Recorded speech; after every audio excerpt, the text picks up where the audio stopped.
Good morning, everybody. First off, I want to thank everybody, both the Citizens Oversight Committee and the county staff for working with us as we took this meeting back to hybrid format. Again, just trying to be as safe as we can. So thank you, everybody, for your flexibility, and we will get through this meeting. I promise you, we will get through it. So first thing on the agenda, we have the call to order. So I'm calling this meeting to order. And now we will do a roll call. Two things. For those of you up here, or for those in person, you push the button on your microphone. That's how you mute it. So don't use the mute or audio in Zoom.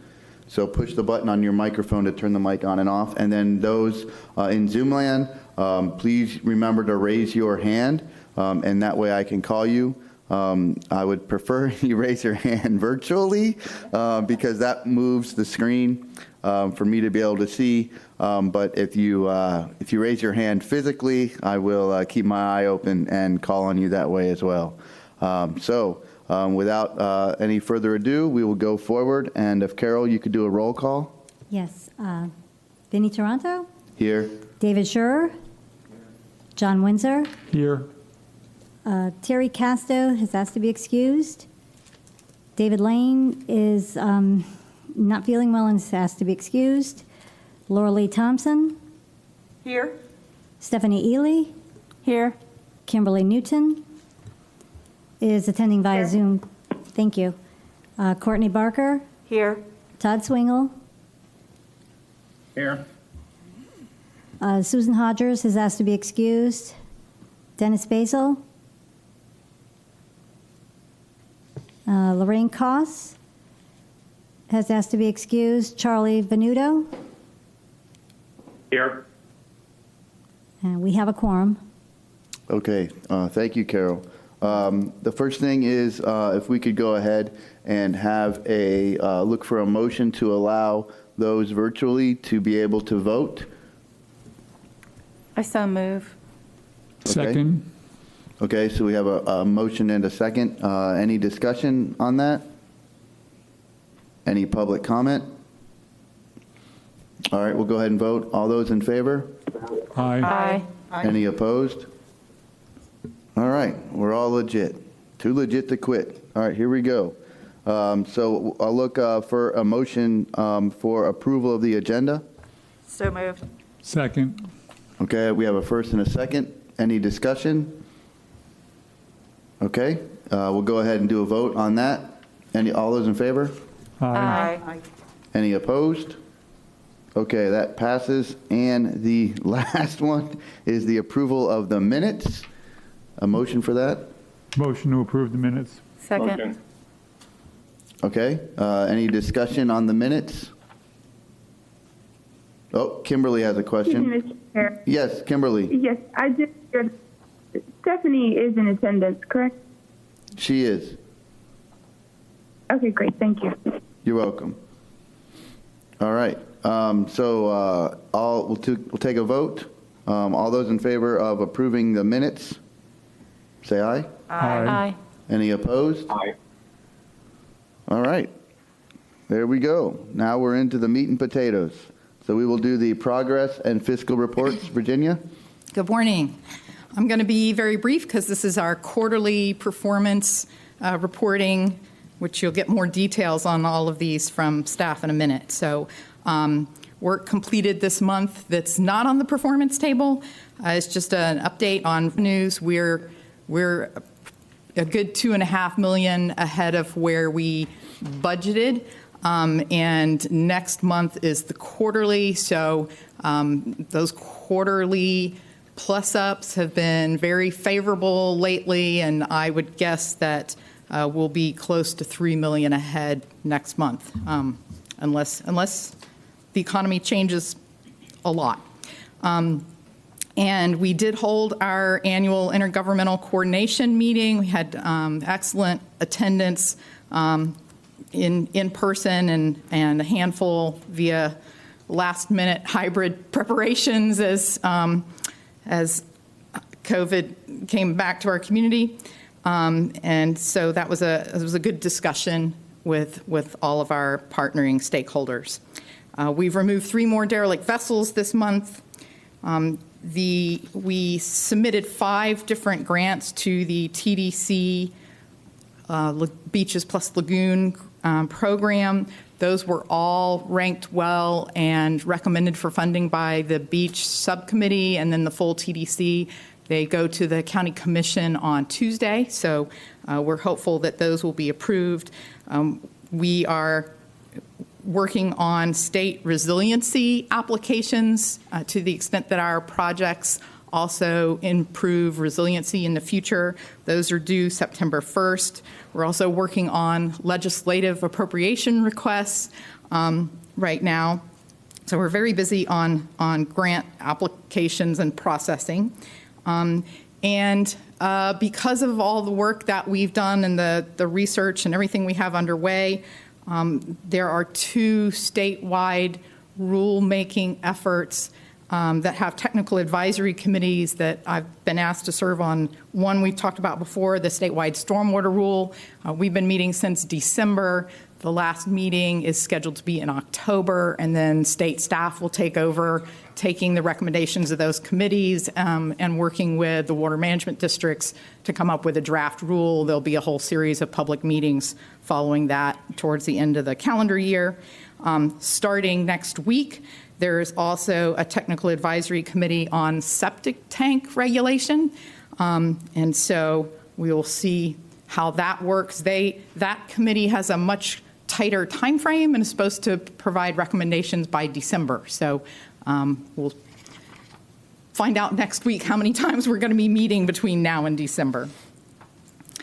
On the backside of the one-page summary, I just wanted to reiterate, we had a presentation here previously from Orca about their fish processing for microplastics and PFAS and other contamination issues. They are still looking for fish, so there's a link in the agenda if you want to participate in that, help with that program. The International Coastal Cleanup is the Saturday after our next meeting, September 18th, with lots of sites throughout Brevard. And Brevard Zoo is seeking volunteers for the clam restoration project. Our office is always looking for volunteers for marking storm drains throughout the community, so people understand that those drains carry water to our precious open water. So anybody interested in helping, please contact our office. And that's my report. Okay, thank you very much. Any questions or comments on the report? All right, so then let's go ahead and go into a monthly revenue graph with our fabulous and famous Crystal.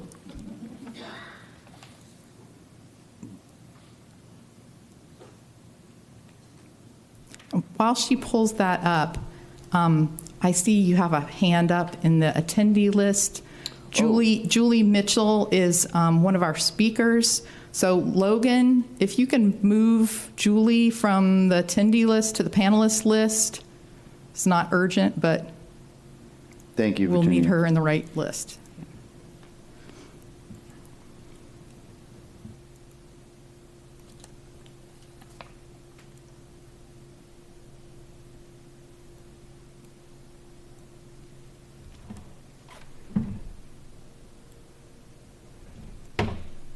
Where's it at? There wasn't anything else in the document.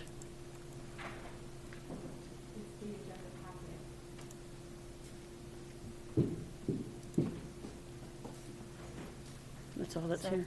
Yeah. Oh, it's not the whole packet? It's not the whole packet. Oh.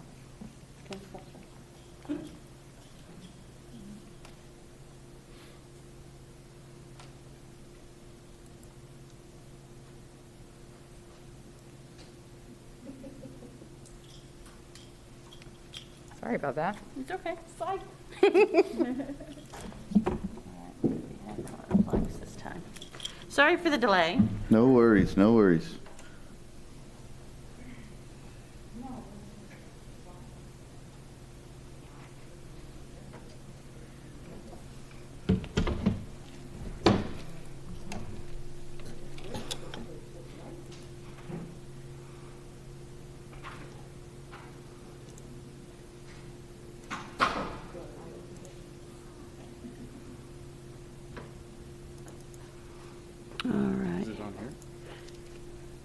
I got it. We thought it was already up.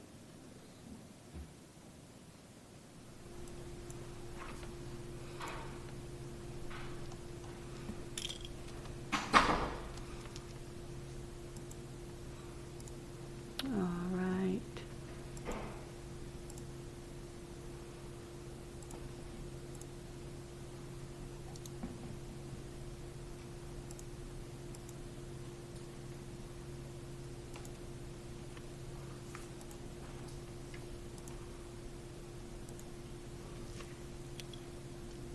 All right, can y'all see the graph?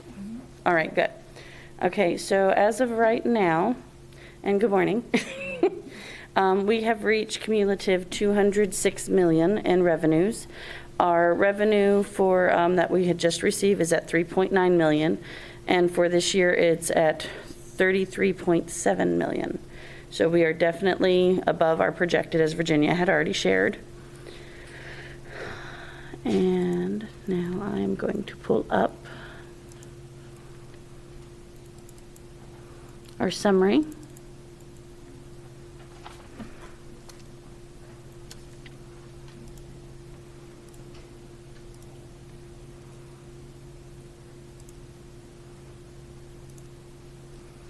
All right, can y'all see our summary? Oh, there it goes. All right. So this is a breakdown of our revenue up at the top and how we're receiving it. Our budget, of course, is what we have budgeted right here. And then our total assigned is as we're receiving it. And below is our total and expenditures. We have our budget, our POs, and our actuals of what was spent. Of course, we are higher than that because the second I create it, it's out of date. So we have received 9.3 million, or expended 9.3 million, and overall cumulative, it's at 29. I'm sorry, no, 9. No, I'm correct, 29 million expended, sorry. Do we have any questions here? All right. Crystal, thank you very much. Am I pulling up the other one? Okay. We have one more. Okay.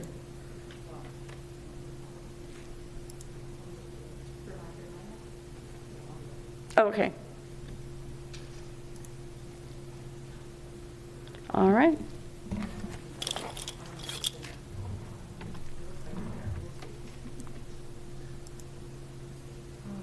Real quick.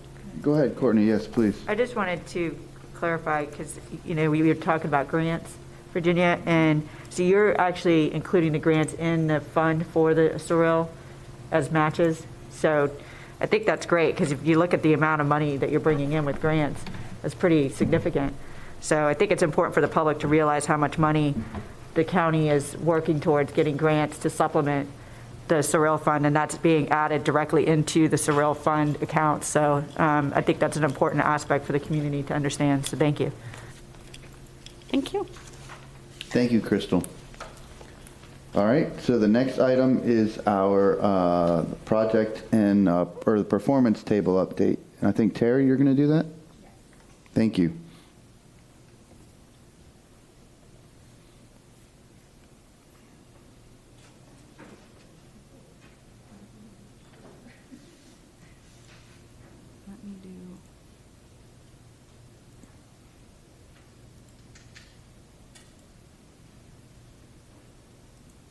Okay, there. It's being glitchy today. Can you see? Yes. Okay. There it is. Okay. So we're going to present on the quarterly progress update for April 1st through June 30th of this last quarter, quarter 3. So first, Brandon's going to talk about this. So you had asked us before to create a map with the baffle boxes throughout the county. So we reached out to all of the city entities and combined all of the data from the baffle boxes with the cities into our existing county baffle boxes, and we've created a story map now that people can access on our website. So that just went live yesterday, and we have the baffle box story map through the link on the Sorrel website. And Terry, if you hit next. You'll see sort of an overview of what it looks like, just a screenshot of what you'd see when you get there. So each of the baffle boxes are marked, and they're marked in color depending on which entity is in charge of those baffle boxes. They can click on each of the dots and it'll give a little more detail about those boxes. Okay, great. That's awesome. And people can search by address too, so if they want to see what's nearby, there's a little search in the upper right, and they can pop in their home address, see if there's a baffle box near them. Okay. Okay. The Palm Bay North Area Water Reclamation Facility is currently under construction, and they should be finishing up in October. It's about 75% complete right now. The Titusville Osprey Water Reclamation Facility has just broken ground. They began construction on May 6th with excavations and prepping to pour the foundation. Anthony?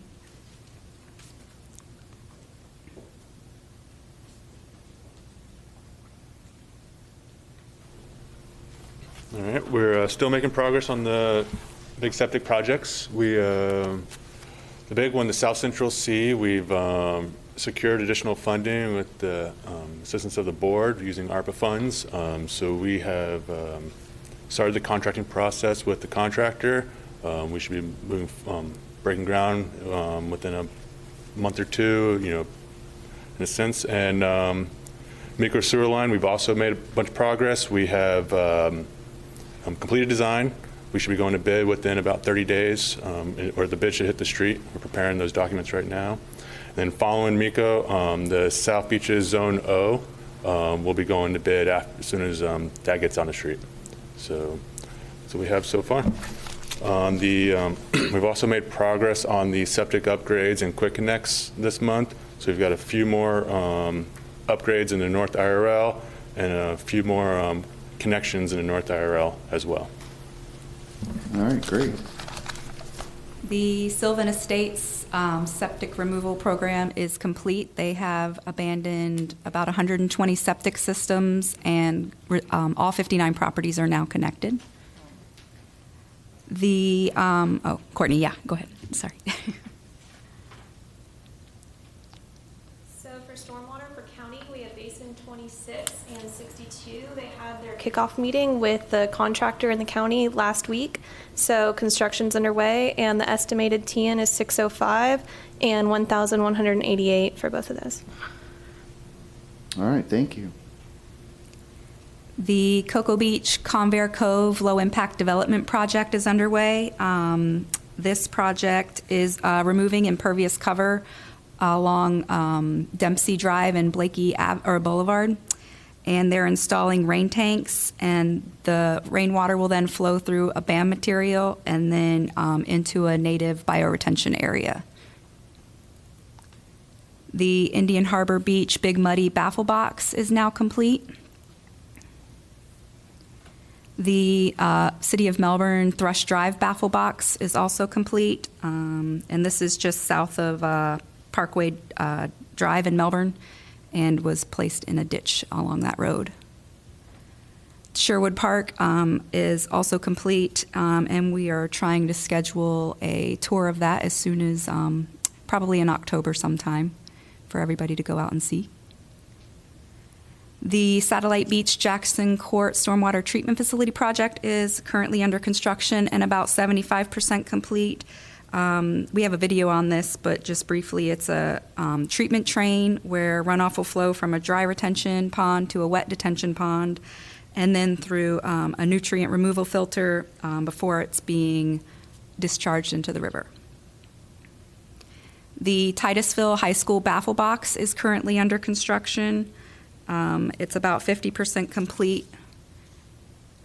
And we have the Drayfield Managed Aquatic Plant Systems that was complete.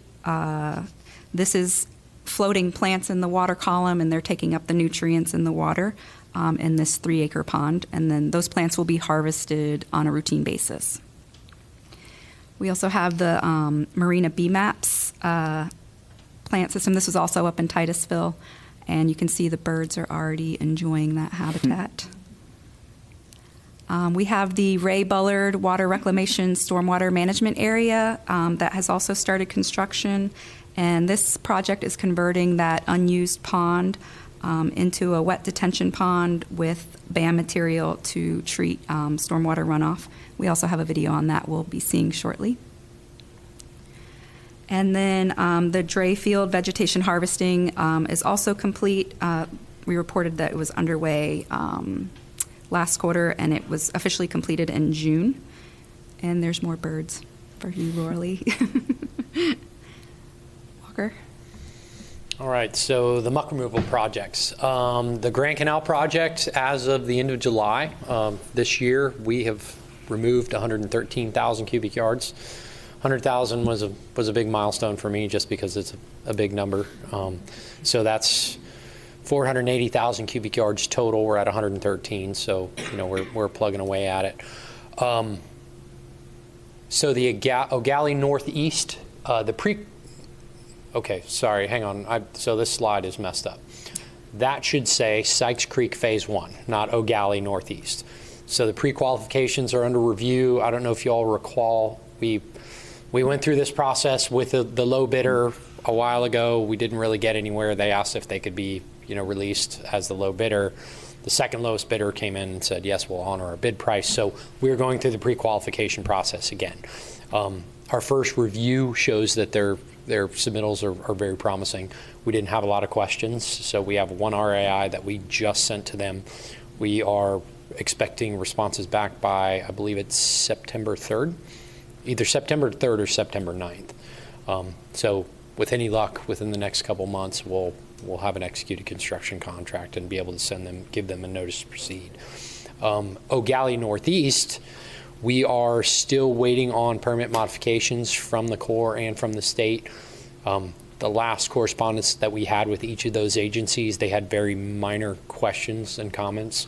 So we should be very close, and then once we get those permits, we can button up our bid package and put it out on the street. So a lot of things on the horizon. Great. Thank you. Dawson, real quick, the interstitial water that's coming off the Grand Canal, we're meeting, I think that was one of the past slides, we're meeting the number we wanted, right? Yes, they are able to hit it. The challenge that the contractor is faced with is consistently hitting it. Yeah. Like we've seen in the past where they will have a week, we basically have been looking at their, for payment, we've been looking at it in a 1 week block. We would take a week long average, basically. They would have 4 really good days and then 1 really bad day, and it would kill their average. So they'd, be below the target 4 days, which is, 3 milligrams per liter, and then they'd have 1 day where it was 25. So they wouldn't hit the target. So we're working with the contractor to try and figure out ways to mitigate those problems, but they are regularly hitting those targets. And there's a lot of moving parts, and it's just things like a pump will go down, and there's just things like that. When you've got all these moving parts, there's a lot of challenges the contractor faces when they're trying to build these projects. So, but yes, they are able to hit the targets very consistently. Okay, cool. Thank you. All right. Any other questions? All right, thank you. I just have a quick side. So they're processing this over off of Pineda then, right? Yes, that's correct. Is that where Yep. Yeah, just unrelated to the cleanup, but just from a contractor management standpoint, they need to watch their dust control on Pineda because they've got the side lanes. There's quite an accumulation of dust that I got to believe is from that activity. Yep, that's correct. And that has been an ongoing challenge and situation that we talk about regularly. On Saturdays in the morning when traffic is light, they will run a sweeper down that sound barrier wall to the South Patrick exit. And so we do recognize that, and we have been working with the contractor to ensure that they keep that clean. They've got the rumble strip set up, plus they have a pressure washing station, and it's constantly an uphill battle. So we recognize the problem, and we continue to work to get that cleaned up. Yeah, I almost crashed my bike on it last weekend. So. Okay. Yep. Well, and that's you're not the first we have heard who's raised concerns about cycling along that particular section of Pineda.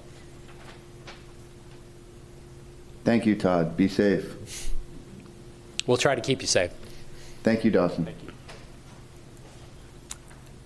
Okay, the Cocoa Beach Phase 2B muck removal project is about 80% complete. They have 4 more canals to do, and this past quarter they worked primarily on cleaning up the dredge material management area to get the material off of there, and so they can continue to use it. The Cocoa Beach Golf Muck project is also moving along, and they have started initial talks with the permitting agencies. And Jenny? So Brevard Zoo completed their North IRL Plant Project 2 contract. So it's had about 5 or 6 different living shorelines on it. So that is now complete, and they have withdrawn 2 of their contracted plant projects and 1 that had been planned but uncontracted, just due to difficulties in being able to complete these projects. There's challenges often with getting so far through the project, and then not everyone's quite on board, and so they've withdrawn a few of them for issues that have fallen through along the way. All right, and as an overview, we now have 51 projects completed, a TN reduction of 83,000 pounds. 112 contracts have been executed, 109 of those are in design, and 75 are under construction. All right. Terry, thank you so much. You're welcome. All right. And so anyone have any questions or comments on the progress report? All right. Good stuff. Everyone's been busy. All right. So we will move now into the other reports and special presentations. One of the benefits of having a hybrid and Zoom meeting is that we are able to bring in speakers and presenters that are not in our area or that we may not otherwise be able to get. And I think our first presenter is one of those. And so, Virginia, I'll go ahead and turn it over to you. Thank you. So while Mark pulls up his presentation, pleased to introduce Dr. Mark Fonseca. He's internationally recognized in basic and applied studies of marine and estuarine ecology with a focus on ecosystem restoration, management, including development and supporting national seagrass restoration guidelines for the United States. He joined Continental Shelf Associates Ocean Sciences in 2012 after retiring with over 30 years of service at NOAA as a research scientist and research branch chief. He spent over 20 years developing habitat restoration techniques, assessing faunal utilization of natural and restored habitats, developing injury assessment protocols, and senior authored what is internationally regarded as the principal guidance document on seagrass restoration. So our theme today is seagrass restoration and the importance of that for manatees. You've got 3 speakers, and Dr. Fonseca will kick this off. All right. Thank you. Dr. Fonseca. Thank you. Thank you very much. Can you hear me, and can you see my screen? We can see your screen and we can hear you. Your volume's a little low, but we can hear you. Okay, let me see if I can boost that. Stand by.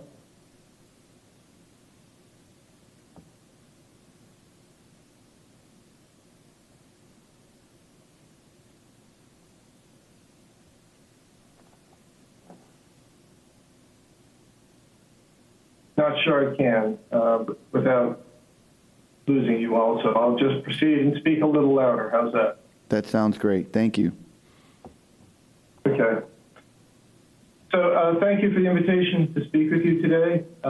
This is basically a presentation to talk about the questions that need to be addressed in moving forward with the kind of large-scale seagrass recovery that I think everyone's interested in.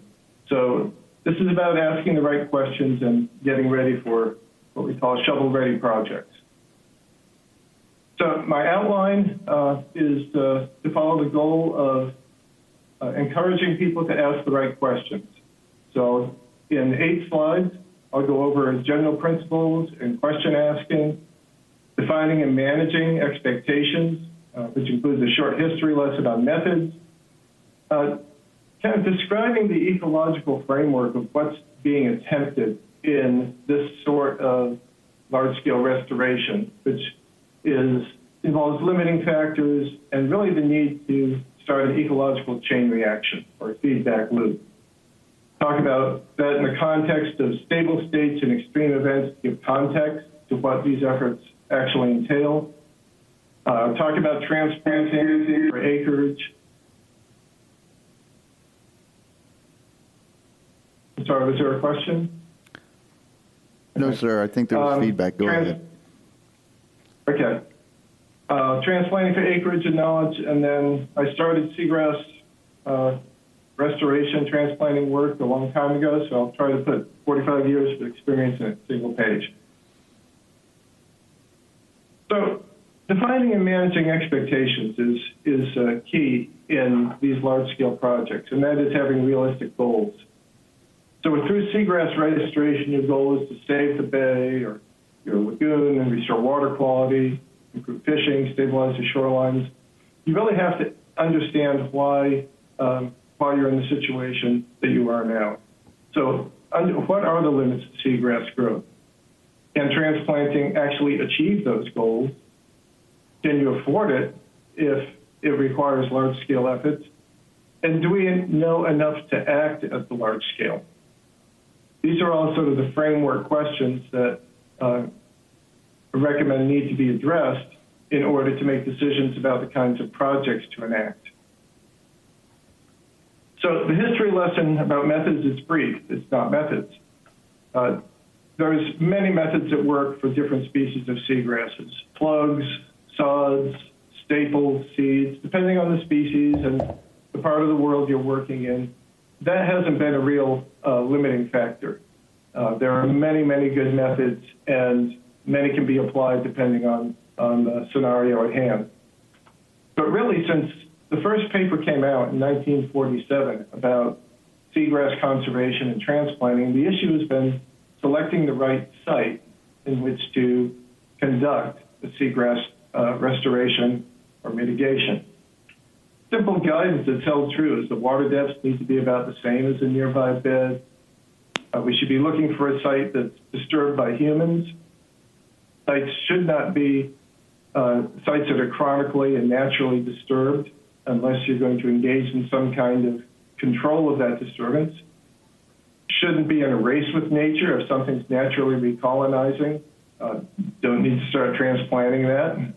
And one of the big fallacies is to stuff seagrass in gaps between patches of existing seagrass. So those beds are patchy for a reason, and stuffing seagrass in there probably won't produce a long-term change unless you manipulate the conditions leading to the patch beds.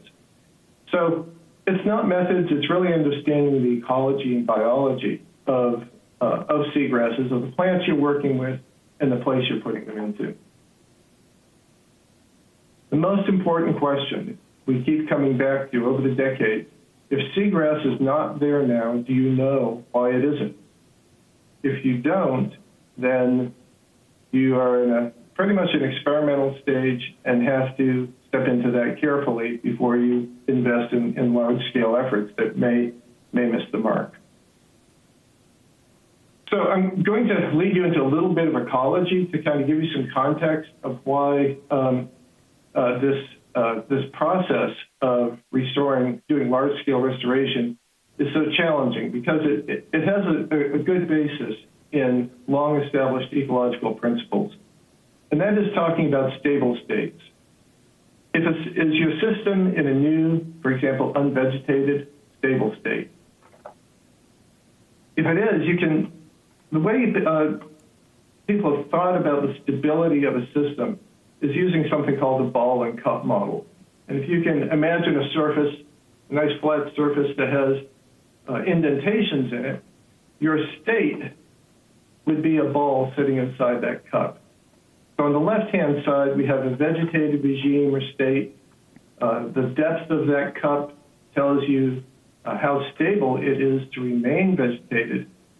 And if you destabilize it, apply energy to the site like bad water quality, you can actually push that ball into another cup, into another state. And if that is an unvegetated regime or unvegetated stable state, the ball, the state of the system, will be very happy to sit there for a long period of time, and it probably takes more energy to destabilize a unvegetated system to push it back into a vegetated system than it does to do the other. So this is kind of the ecological framework of the question you're asking when you're going in and starting to put weeds in the sand, is what we kind of euphemistically call it. You're trying to achieve a state change, which is nature can do this, but it's hard for us to do. The questions that we have to ask is what maintains that state? Is it a lack of propagules? All right, and I'm talking about an unvegetated state. Is there a lack of recruitment by seagrasses?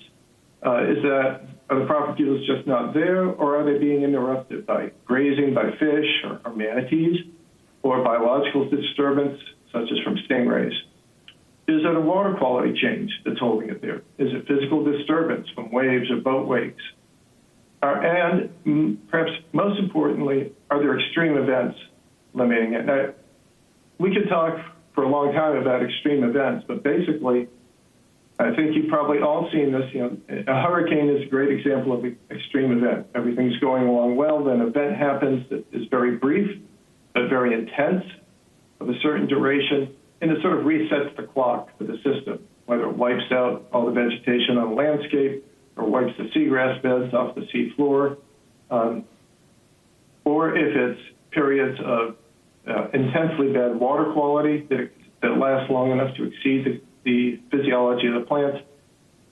The importance is those things can happen fast, and if we don't have the right monitoring in place, you'll never detect it, and you'll never be able to link what's controlling the absence of seagrasses and holding it in an unvegetated state if you're missing the detection of these brief but intense events. So then, if you're digesting all that, is your scale of effort going to be adequate to shift states back from unvegetated to vegetated? And human-driven state shifts are rare. I think you've probably all heard of the Tampa Bay example, where they really had to control an entire watershed to facilitate seagrass recovery. In the Maryland Bays, there's a large project going on conducted by the Virginia Institute of Marine Science that was introducing eelgrass seeds back into an area that hadn't had any for decades, and they've created thousands of acres. But the simple issue there was just a lack of propagules. That's not the case probably in your lagoon. It's going to be a multitude of things that have to be identified and understand what governs it and what governs the establishment of the current state. So to manage expectations, we have to think about scale and something we call an ecological chain reaction, which is sometimes called a feedback loop. But certainly for large-scale effects, you need large-scale actions. And sometimes years of evaluation, such as the Virginia Coastal Bay, Maryland Coastal Bay eelgrass restoration. It's taken years to do that incrementally. And they've caused an ecological chain reaction, but these beds are now expanding and self-perpetuating.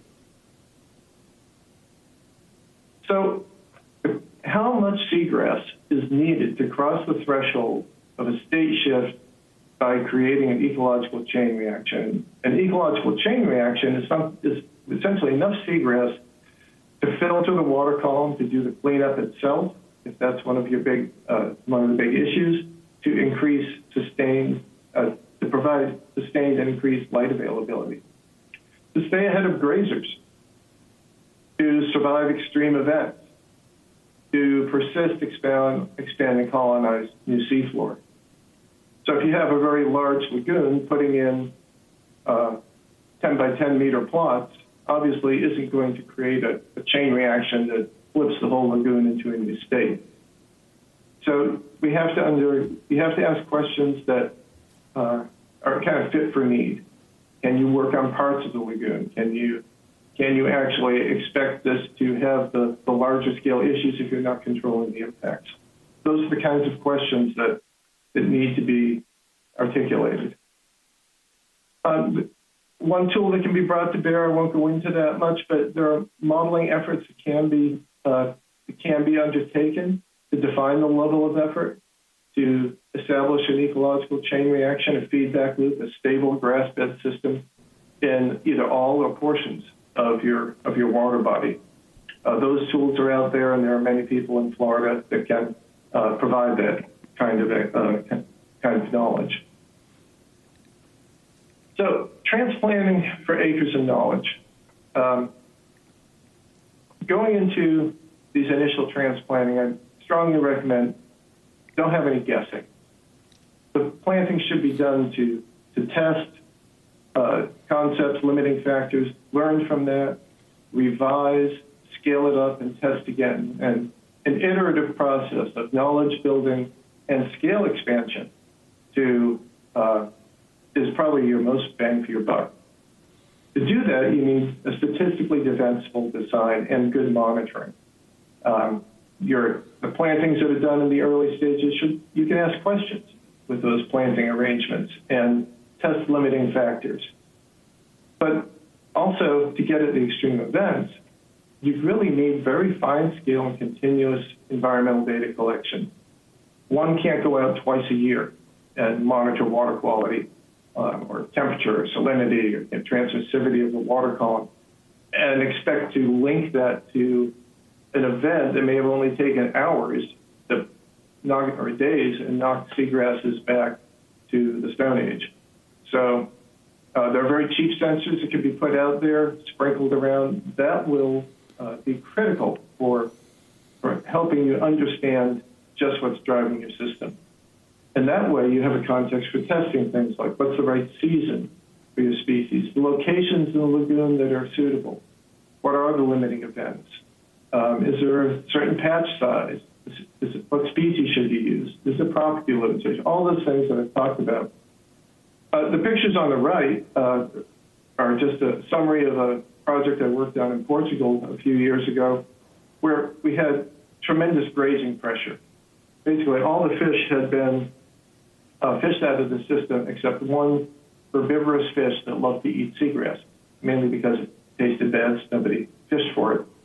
The only way we could establish seagrass in these open ocean bays was to create large patches. And that's what those trays show. Those are filled with sods, and we would take an array of these, put them all together, and we had to create very large patches, so essentially 10 by 10 meter patches, just to have the seagrass growing fast enough and having enough that it could survive grazing. So these are the kinds of approaches, experiments that you'll want people to be asking to test for limiting factors and scale up, and test again and scale up. Excuse me. So new directions, complementary strategies. If your system has changed, going back to the kinds of seagrasses that you originally saw in those systems may not be the right approach. We have colonizing species in Florida, such as Halophila or Rupia. Halophila has very low light requirements. It only needs a quarter of the light that other seagrasses need. And Rupia is euryhaline. It can take long periods of fresh water and still perform. Both are very rapid colonizers. They colonize either spreading across the bottom, by fragments that get broken off and lodged, or even by seed banks. Manatees will eat them. That's a good thing if you can stay ahead of their feeding requirements.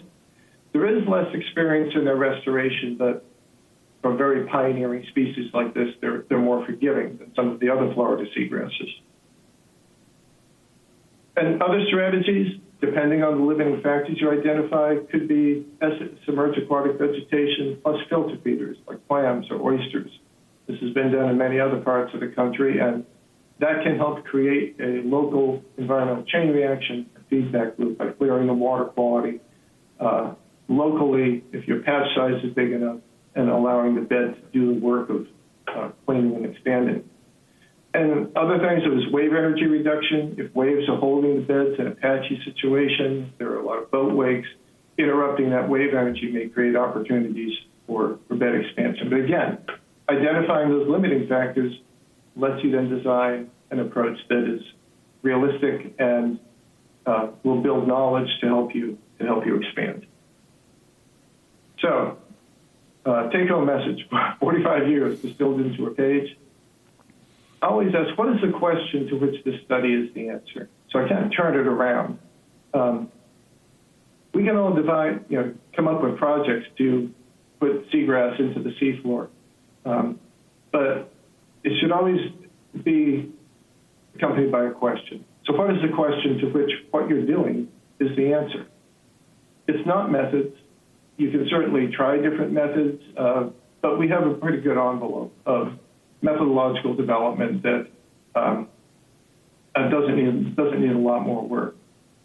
Methods, though, might include excluding grazers or bioturbating animals like stingrays.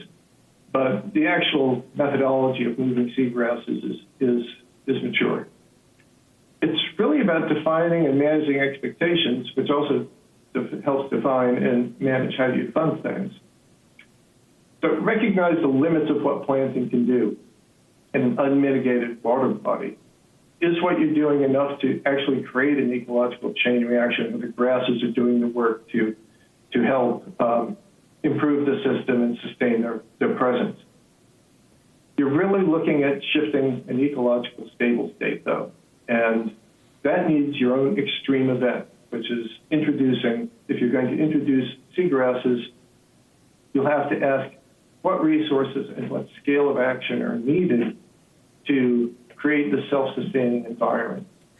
Too many examples of people putting seagrasses in poor water quality areas where seagrasses used to be, and the seagrasses all died.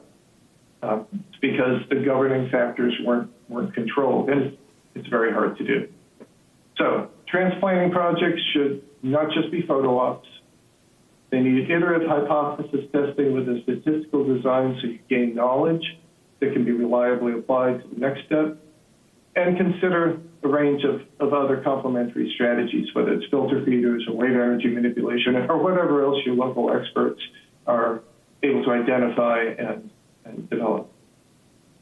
So that's as quick a presentation as I can give for this issue. But again, it's about asking the right questions and using the questioning process to guide how you approach a very large and daunting challenge of restoring seagrasses to a system that has moved into a new state.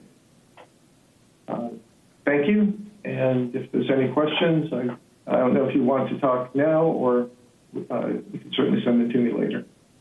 Thank you, Dr. Fonseca. Thank you very much for your time and the presentation. I know we all know this is a topic that our community is very interested in.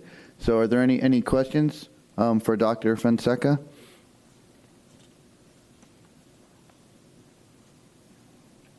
Wow. I guess you did fit 45 years into one page, Dr. Fonseca. Very impressive. You know, I did have a question. And Virginia, I know that the seagrass restoration is a big project, and I know that the state has been looking at it. I know our county has been looking at it. I know the individual municipalities are looking at it. And I know that there's funding at all three of those levels. So I guess, is there a group, either at the state level, county level, city level, that is kind of teaming together? Because I think what Dr. Fonseca was saying, and please, this is the reason why I'm bringing this up, is that we need to do some planting, but also some testing with some data that we can then iterate on for a bigger plan. So is there a group that is put together doing that? So in 2018, we worked with the Water Management District to develop a how would you get started study pilot project. And at that time, we analyzed the data and agreed that the water quality conditions, were not conducive to success.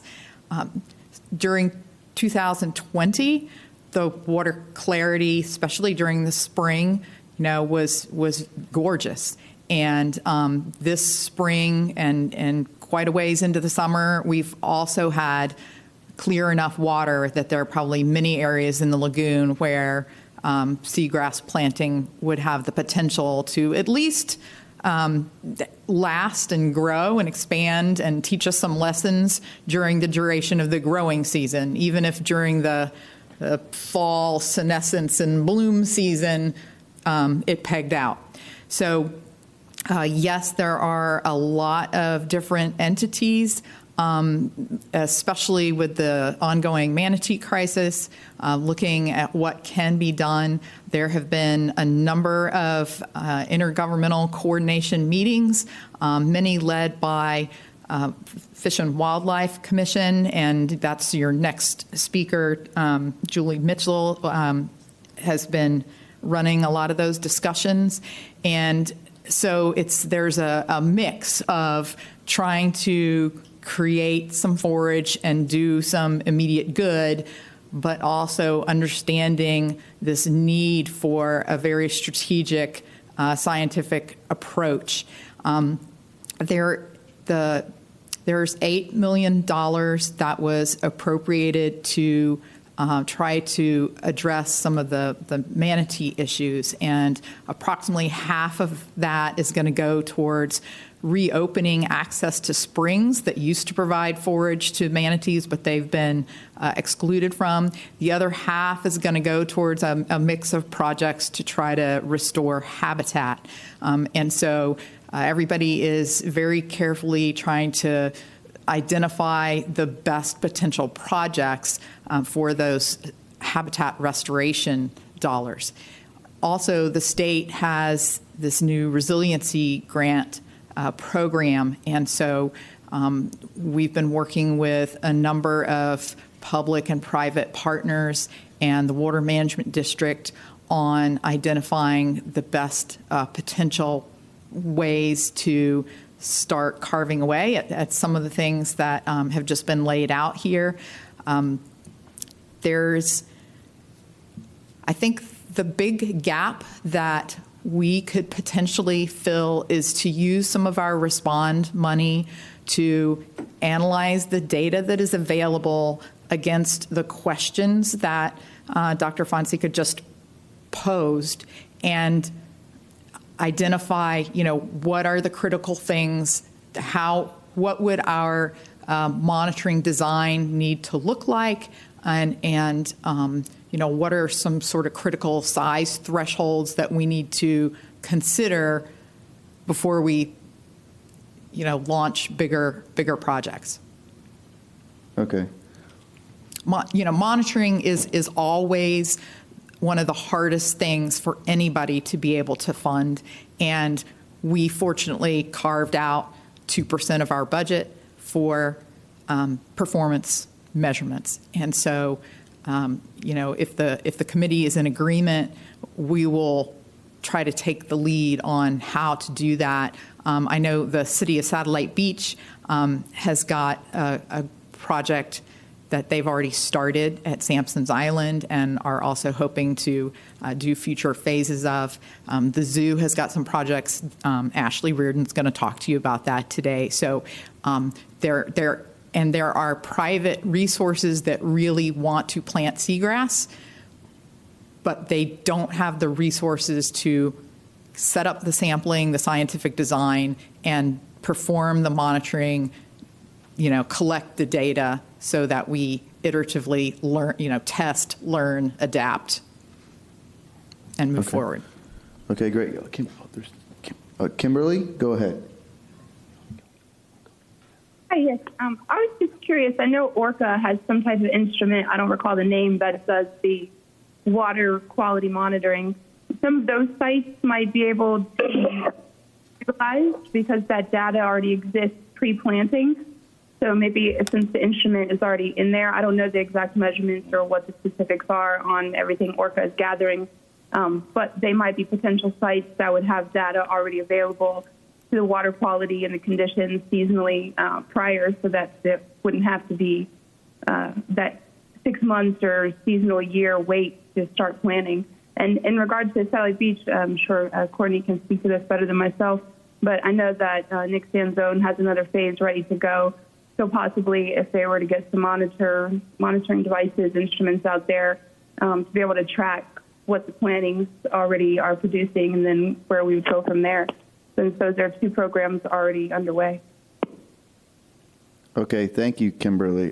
Dr. Fonseca, you've got your hand raised, and you're the presenter, so do you have something you'd like to comment? Just in response to that, what you have to consider is how extensible those measurements are out into all the seagrass areas. If you're sampling along the main stem of a channel, then the conditions out on the shallow flats or the margins of the estuary may be substantially different than what you see at that station. So that's what I was saying. These smaller, less expensive sensors distributed in more finer spatial grain might detect or will likely detect things that you don't see in the main stem monitoring. However, that's something to look at. Is to make sure you don't assume the extensibility of those data, but examine them to see how consistently they can be applied across the landscape. Thank you. So David, I know you have a question, and Stephanie does too. If we can keep our questions, I know Virginia brought up a bigger question. If we can keep our questions to Dr. Fonseca's presentation, and then after we go through the final 2, I think we can talk about what we'd like to do. So David, you want to wait on your question? Okay. Yeah, we wait. Stephanie? I was just wondering, given the data that he was saying about the low light types of seagrasses, are we attempting to use different types of seagrasses in the restoration projects that we're looking at? So one of the things is looking at what's available. And so there are a number of folks that have been growing seagrass or expanding seagrass growth operations, but finding the stock and expanding that stock is one of the many challenges. And so prioritizing what we want to grow in the available space is a very important conversation. Okay. All right. Dr. Fonseca, thank you very much for your presentation. If you are available to stick around, like I said, we are going to probably have a discussion after the presentations. If you're available, we'd love to have your input down the road. I'll stand by. Thank you. Thank you very much. Okay, so our next presentation is going to be a manatee habitat enhancement of the Atlantic estuaries by Julie Mischel.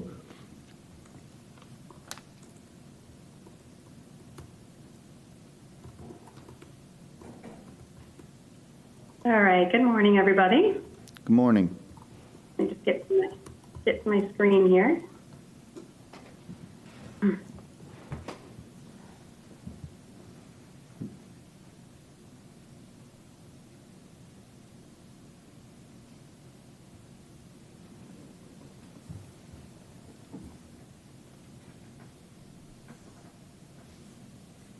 All right. Can everyone see that? Yes, you are good. All right. Okay. Well, thank you very much for having me in today to speak.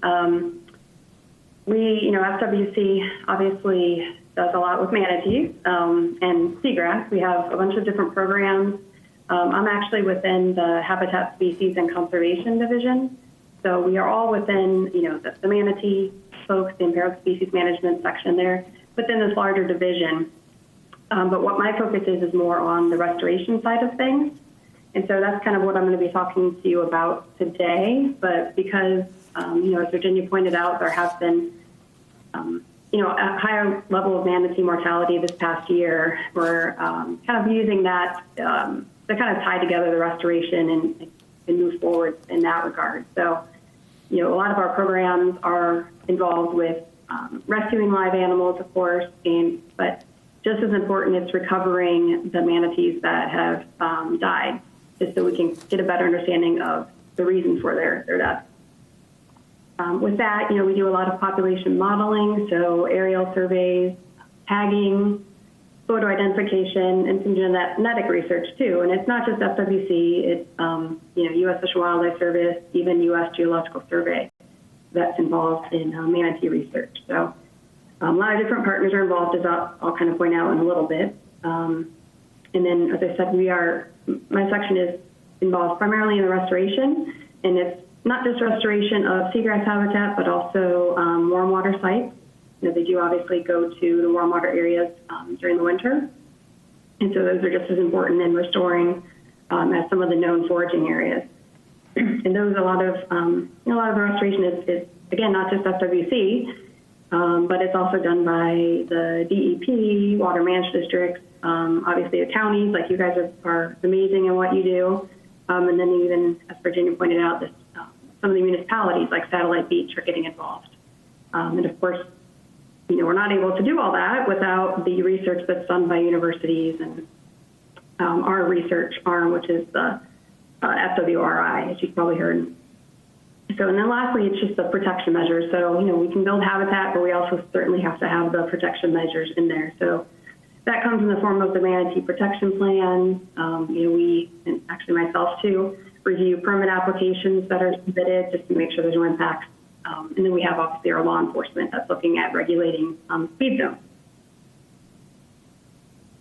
So again, kind of the point of today's presentation is really just to give you kind of a status of the habitat in the IRL, which as we know, and you guys better than anyone, that it's not looking so great right now. But based on the tracking studies we've done, aerial surveys, some of our other monitoring efforts, we've learned a lot about how manatee use our waterways and even how they use areas outside of Florida. As far north as New York, and there's one particular manatee named Chessie that was tracked up there. And then they go as far west as Texas. So although, they do spread out, we know that during the cold season, they make their way back to Florida. And they depend on the warm water refuges when temperatures go below 68 degrees Fahrenheit. So I'm going to give you a brief update, I guess, on the status of manatee habitat and how that has resulted in the unusual mortality event that we saw this past winter, and kind of what we're doing in terms of research and management to help them and improve their habitat. So it's probably not a shock to most of you, but there has been a decline in seagrass for quite some time now. It was first documented back in about 2011 when we started having some of the longer lasting repeated phytoplankton blooms. So those blooms actually just block the light that's needed for seagrass to grow. So you can see from the data here, which is from the St. Johns River Water Management District, that there has been a significant loss in seagrass, up to around just less than 60% of the seagrass area has been lost, which is about 40,000 acres. So a very significant amount. And even within, the areas of seagrass that are remaining, the cover itself, the density has really declined. So anywhere from 20% it used to be to 2%. So, while you might have some people out there saying, oh, I'm seeing seagrass, in the lagoon, it's certainly not in the extensive area that it was once, and it's not in the density that it was. And unfortunately, that's primarily what manatees eat. They are known to eat other things like macroalgae, but even that has decreased significantly over the years. So kind of led us to this point. So this just represents kind of a conceptual flow chart showing research and how the loss of forage habitat for manatees can result in effects to not only individuals, obviously, but also to the population as a whole. So malnutrition certainly is a significant impact, and it's causing manatees to starve, but this has also resulted in more indirect impacts to manatees. For example, when a manatee doesn't have anything to eat, they become more positively buoyant, which makes it very difficult for them to dive down and avoid boat traffic. So it results in, not only deaths from the starvation, but also from higher mortality risk from watercraft collisions as well. So that kind of brings us to this past winter, when our staff in the East Central Field Lab started getting more and more phone calls about, manatees in distress or unfortunately dead manatees. And it really started to pick up back in December of last year. So this graph really shows you the number of manatee carcasses that were reported each week from November of last year to this past February. And so you can kind of see where that red arrow is. That's where we started noticing, an increase in the number of calls and carcasses recovered. And initially, they thought they were just experiencing signs of cold stress as a result of the temperatures. But as you can see, the number of carcasses just continued to kind of go up. It's a weekly basis, so, some weeks you'll get more than others, but overall there definitely was an increasing trend. And there's also the number of live animals too was beginning to increase and was a lot more significant than in prior years, so much that, they started having weekly phone calls with the aquariums and the other institutions that were providing rehabilitation for those manatees, where they were getting at capacity and they could no longer take anymore. So in both senses, it was a very, significant issue. So as a result, the FWC staff coordinated closely with partners at the U.S. Fish and Wildlife Service. Both entities or both agencies are involved in manatee protection.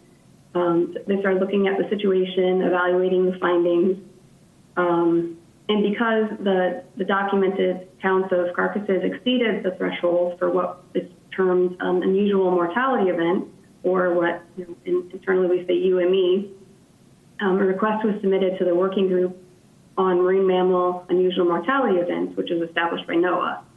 And that was, based on a couple criteria, one being an increase in magnitude or change in nature's mortality when compared with prior years. That was one criteria. The second was that the animals affected exhibited similar or unusual pathologic findings or patterns or physical conditions. So because there were so many individuals and because all these individuals were showing similar findings as far as their mortality and how they were dying, that's why the event, or this past year, was declared unusual mortality event. And that was declared on March 22nd of this year. So one of the common misconceptions about this declaration is that it provides additional funding to respond to such an event.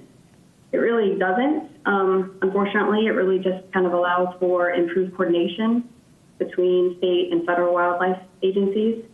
But because, the state and U.S. Fish and Wildlife Service have historically worked together so closely to manage and monitor manatees, we now have this event on record. And we have had other events in the past, but they've been due to different circumstances. So, and then kind of what we're going to go into now is just looking at how, you have to consider both you have to consider all short-term, intermediate, and long-term actions in terms of research and management in order to kind of obviously, take care of what's happening at the current time, but also look into the long term to kind of prevent some of this from happening again. So the first, the immediate effect, obviously, or the immediate response is to take care of the live animals. So when you're getting calls of live animals that are in distress, FWC would go out and kind of help rescue them and then take them to the facilities. But we're getting calls for so many that we had to kind of regroup and think of other ways, or call in backup, if you will, or reinforcement to help us recover some of those individuals. And so that's where a lot of the counties have stepped up and offered to help rescue those animals. And, you might think that, that's, it's easy, no-brainer thing that you're going to allow those entities to step forward. But because manatees are protected under the Endangered Species Act and Marine Mammal Protection Act, it's not quite as straightforward as you might think.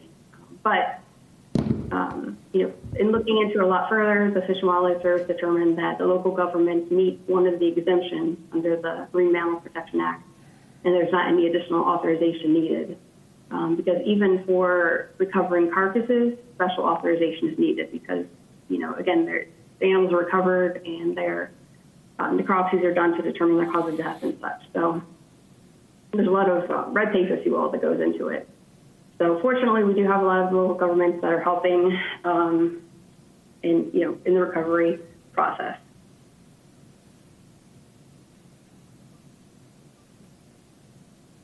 So the response, by all the parties resulted in the recovery of more than 660 carcasses, each of which is kind of represented by a red dot in this figure, and the rescue of almost 70 live animals. So you can see just from this graph that it's the animals experiencing the effects, or the animals that are dying, are not necessarily within the IRL. They extend further north and south. So that's why we're kind of saying that it's the Atlantic estuaries. And includes coastal counties from Nassau, to the north, all the way down to Monroe. And the other thing kind of worth noting here is that the number of carcasses and live animals started to taper off in April or May, which you would expect because they naturally distribute to other areas of the state or even outside the state during warmer months. Hopefully they were finding some alternative food sources away from their wintering grounds here in Central Florida, or perhaps, they just were no longer being documented in these areas. So what did we learn from the recovery of all those individuals? Well, the necropsy results showed that there were, again, many commonalities among them. The carcasses were severely emaciated, some up to 40% underweight, from what you can see, and you can kind of see that in that bottom photo. Unfortunately, that's not the big floating potato that we know. And there's, with that, there's obviously widespread atrophy of the muscle and the fat. And so, as I pointed out, it affects how the manatees are their behavior. So you can see from the top photo that manatees, become very buoyant when they don't have anything to eat. And so even if there is seagrass or something, they're able to dive down and get it. And so even some of the individuals that were still living, when blood work was done on them, it showed that they were at kind of pretty much the end stage of starvation. So you might think, we'll go ahead and give you food and then you'll be okay. But some of those animals were just beyond that point already, unfortunately. And so there's really no reversing kind of the prolonged starvation, the effects of that on their body. So, a lot of, like Virginia pointed out, a lot of individuals, even as far out or far west as California, who know manatees and love manatees, were offering money essentially to feed the manatees. And they just want to, plant, like Dr. Fonseca pointed out, plant seagrass. But it really is just a Band-Aid to the larger problem. So it's not going to feed a lot of manatees. And in honesty, the manatees that are still in the facilities, the rehab facilities, they're having a hard time finding enough food for those individuals to eat. They're actually going out west, to some of the freshwater areas and trying to harvest some of the floating vegetation out there to feed the manatees. So it's not quite as simple as one might think, unfortunately. So, with that said, the long-term approach, is restoration of their habitat. And so that's something that you all are obviously instrumental in doing in this area. But it's not an easy task and obviously takes time and money. So as pointed out, the legislature recently allocated funding to support manatees and their habitat. In fact, $8 million, like Virginia said, was allocated. And so because that money, fortunately, it doesn't come with a lot of ties, but it does have to be spent within a relatively short period of time. And as Dr. Fonseca pointed out, these restoration projects aren't necessarily easy to do. I mean, finding a site for them, determining what needs to be done at those sites, getting permits, and hiring contractors, it's a very slow process sometimes. So, internally, FWC decided, well, we know that there's a lot of efforts out there that are already being done or management plans in place that have projects already proposed. So why don't we connect with those aquatic habitat practitioners and have them provide some projects that they think would be beneficial to manatees. And so we were hoping to develop a list of projects that we could kind of put forward. At the time that we were doing this, the $8 million hadn't actually been approved yet. So it was kind of a pie in the sky wish, if you will. And so our way for doing that was we sent out a series of 2 surveys. The first survey was sent out with the intention of kind of identifying all the individuals out there that were involved in this restoration. You know, we knew about a lot of them, but we come to find out, as we thought, we came to find out that there were others, individuals or groups that were involved in this as well. And so the second survey then was designed more to get some of the projects that people were, you know, that either were in management plans already or that ones that they had thought of. And, you know, we were very, we tried to make it very clear that we weren't necessarily thinking of just in terms of seagrass, because as we heard, you know, it's not an easy thing to go and transplant seagrass. And the goal is to improve their habitat. So it could be things that aren't necessarily planting seagrass. It could be things that are indirectly supporting manatees. So back at the end of July, we held a virtual workshop where we had over 150 participants online. And so we kind of provided some background information similar to what we're doing here today. And then the end part of it was kind of going over the projects that had been submitted. And there were actually 21 projects that were submitted through the surveys, but we were able to kind of narrow that down to 16 after some follow-up with the individuals that submitted those.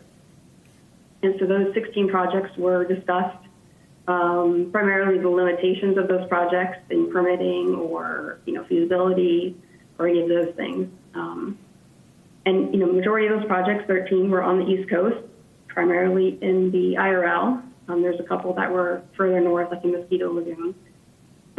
There were 2 on the West Coast that were presented, and then 1 project for statewide implementation, and that was kind of a nursery, like aquaculture type project. So of those 16, the majority of them did involve some kind of submerged aquatic vegetation, or SAV. But half of those included another type of habitat, whether it be some kind of filter feeders, oysters or clams, mangrove habitat, or some kind of marsh vegetation, which, you know, is beneficial because we don't want to necessarily put all of our eggs in one basket, you know, because that's a lot of money to put out there when conditions aren't necessarily conducive to seagrass right now in the lagoon. Better, but still not the best. So there was a variety of projects, and that's kind of where we're going forward, is looking at essentially some of those projects and kind of spreading the money across the board, if you will. As I said, there were, you know, projects that were just straight kind of more experimental planting of seagrass. There were projects that were kind of living shoreline, so they stabilized the shoreline, plus provide some, you know, habitat for clams or mangroves, something like that. There was a project that is one that's already underway, as you guys probably know, for deploying clams throughout the lagoon. So there was a second phase of that project submitted. There was, well, this is all a Brevard County project, but, you know, removal of muck and sediment, which you guys are obviously doing. So even that, you know, while directly it doesn't provide seagrass or manatees, it does improve conditions within the lagoon, and which, you know, eventually, hopefully, will allow for natural recruitment of seagrass. So, you know, as Dr. Fonseca pointed out, there's a lot of considerations when you're deciding which of these projects to move forward with because of the current conditions.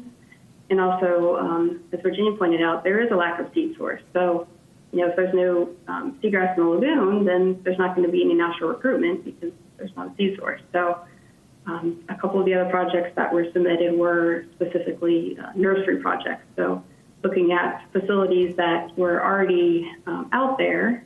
For example, the FAU Harbor Branch site, they have an existing seagrass nursery, but they have the ability to kind of scale up and expand that nursery. So that was one of the projects that was considered or is being considered for funding. So kind of the other 2, and these weren't 2 that were included in the discussion during the workshop, primarily because these were projects that FWC was already kind of managing and already kind of more or less shovel ready, you know, is what Dr. Fonseca pointed out. And these are projects that are designed to kind of improve access to areas that manatees use for warm water refuge, during the winter. And they're kind of highlighted here with the circles. So they're not obviously in the IRL specifically, but they are in the areas which are adjacent to the IRL, at least the Blue Springs one. So the way the legislature wrote the funding for the $8 million was to promote or support habitat that manatees were known to frequently use. So half of the $8 million will be used for these two projects, and then the other $4 million will be used in some of those other projects that I mentioned.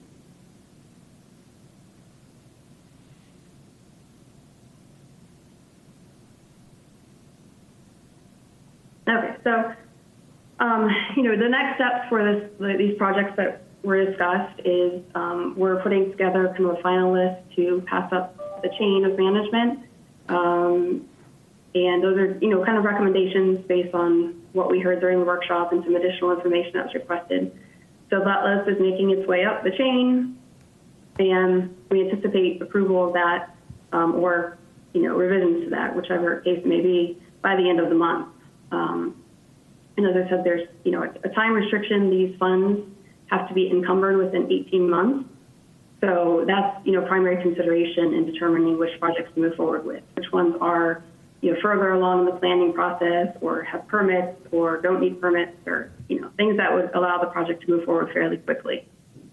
But, a good number of those projects are ones that, are in Brevard County. So that's great news for you all. And, kind of moving forward, aside from volunteering with some of those organizations that are involved in the restoration projects, like, Ashley will be talking about here shortly, just the typical things we say for manatees. If you see an injured or sick or tagged manatee, certainly call FWC's wildlife alert number and let us know. And then the other thing you can do is to support conservation efforts, by opting for the manatee license plate or making or purchasing the manatee decal, or even making a donation to the manatee folks I mentioned earlier that are out there rescuing manatees. So all those things, help manatees. The money comes back into the state, which then, we can put out through our program to do restoration projects. So SWC does have an amount that they're given every year to do these projects. They're kind of smaller scale. But we did those projects, but we also kind of partner with, other entities like the county or the zoo. And together, then we can kind of go after these larger grants that are out there. So this just kind of, if there are any questions, or we can wait till the end, but this, if you use these links, you'll get more information about the mortality event. So it has statistics for each month and, how many manatees were recovered. It's kind of a social database. You can do it by county. And the other link is just to our habitat conservation and restoration section. So you can kind of see what projects we've done in the past and what projects we kind of have underway now. So moving forward, the projects that are selected for this $8 million will be included on that story map. So you can kind of stay tuned to see how those projects progress. All right. Okay. Excuse me. Thank you very much. Thank you very much, Julie. Any questions or comments for Julie?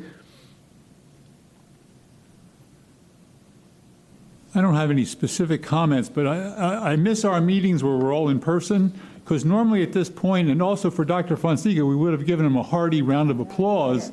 And for our upcoming speaker, I'm sure the same thing would happen there too. So I just think you all deserve congratulations for the great work you're doing, and thanks for coming today, both you and Dr. Fonseca. Thank you. Thank you, Dr. Thank Windsor. you. And thank you for all what you do. Yes, thank you all. Yes, thank you. Okay, thank you very much, Julie. So I was going to take a break after the next presentation, but do we want to take a break now? Does anyone want to take a break now versus after Ashley? Let's finish up this discussion. Okay, that sounds good. We'll go ahead and have Ashley speak, and then we'll take a break after that. Thank you very much, Julie. Okay, and up next we have Ashley Rearden with Brevard Zoo Lagoon Restoration Past, Present, and Future. I'm going to get help pulling up my slides so I don't accidentally exit out of our Zoom people. No worries. It should be on the desktop here.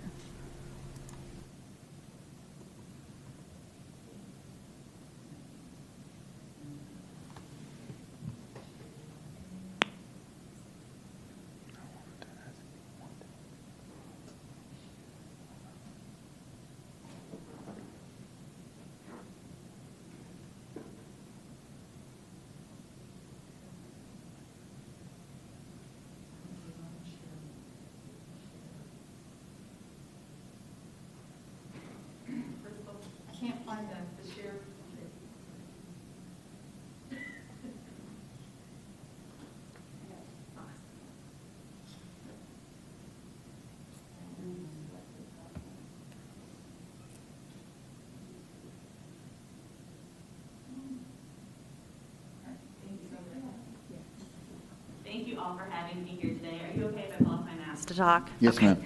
Thank you. So I'm Ashley Rearden. I'm the conservation curator at Brevard Zoo, and I'm here today to talk about our seagrass restoration work, past, present, and what we hope to be future. And for the zoo, the seagrass restoration involvement we've had started before my time, but I've heard the stories of the Merritt Island Airport project, and we worked with outside contractors, and it was a big project where we learned a lot. But the big takeaways from the zoo perspective were that seagrass restoration is expensive, it's very challenging, but it's also really important. So we were motivated then to really meet the need and move forward and figure out what the next steps were to start paving the path for us to be able to answer that call down the road. Next steps for us were to get involved with Dr. Robert Bernstein. He's been working on seagrass restoration since over the last 40 plus years, and he was looking for assistance in monitoring some pilot scale projects that he was working on. We did the monitoring events for those. We were excited and also challenged by the findings, and we wanted to move forward to zoo projects, ones that were more zoo-led. And that's where my involvement came to be in the projects. So from the zoo's perspective, our first real plunge into seagrass restoration was the pilot scale seagrass project that we did at the environmentally endangered lands in Melbourne Beach. We did 480 square feet of bare root plantings where the concept is so simple. You move the sand, you plant a plug, you bury it back up, and you move on to the next one. The process, the method of really doing this restoration is not the challenge. It's very much more about whether or not the system is ready and the site selection behind the restoration. So we incorporated Dr. Robert Bernstein with this project as well, as he was our contact and a seagrass expert in the area. He assisted with the methodology development, the monitoring, and initially we had really great results. The monitoring event that took place in July, these were all planted in May. The goal was to plant them in March at the beginning of the growing season, but we all know what happened in March of 2020. We needed to pivot. There were some delays. Volunteer groups were no longer being allowed to participate, so we employed other staff throughout the zoo who were more guest-facing, who didn't have a role to play in their current role. They came actually out into the field to help us. We did the planting in May. In July, the seagrass was awesome. It had spread, it had grown, it looked beautiful. We were all really excited. And the September monitoring showed a massive die-off. So what we learned from that, our big takeaways from this project, and that really was the goal of this pilot project, was to figure out what are the next steps. What do we need to learn to be able to pivot again, to be able to expand or decrease? What is the next step we need to take? And what we learned from this project is that site selection is crucial. And planting, the time of year for planting, we believe, is also crucial. We don't have all the answers yet. This one pilot did not answer every question we have. It didn't come close, but it pointed us in the right direction.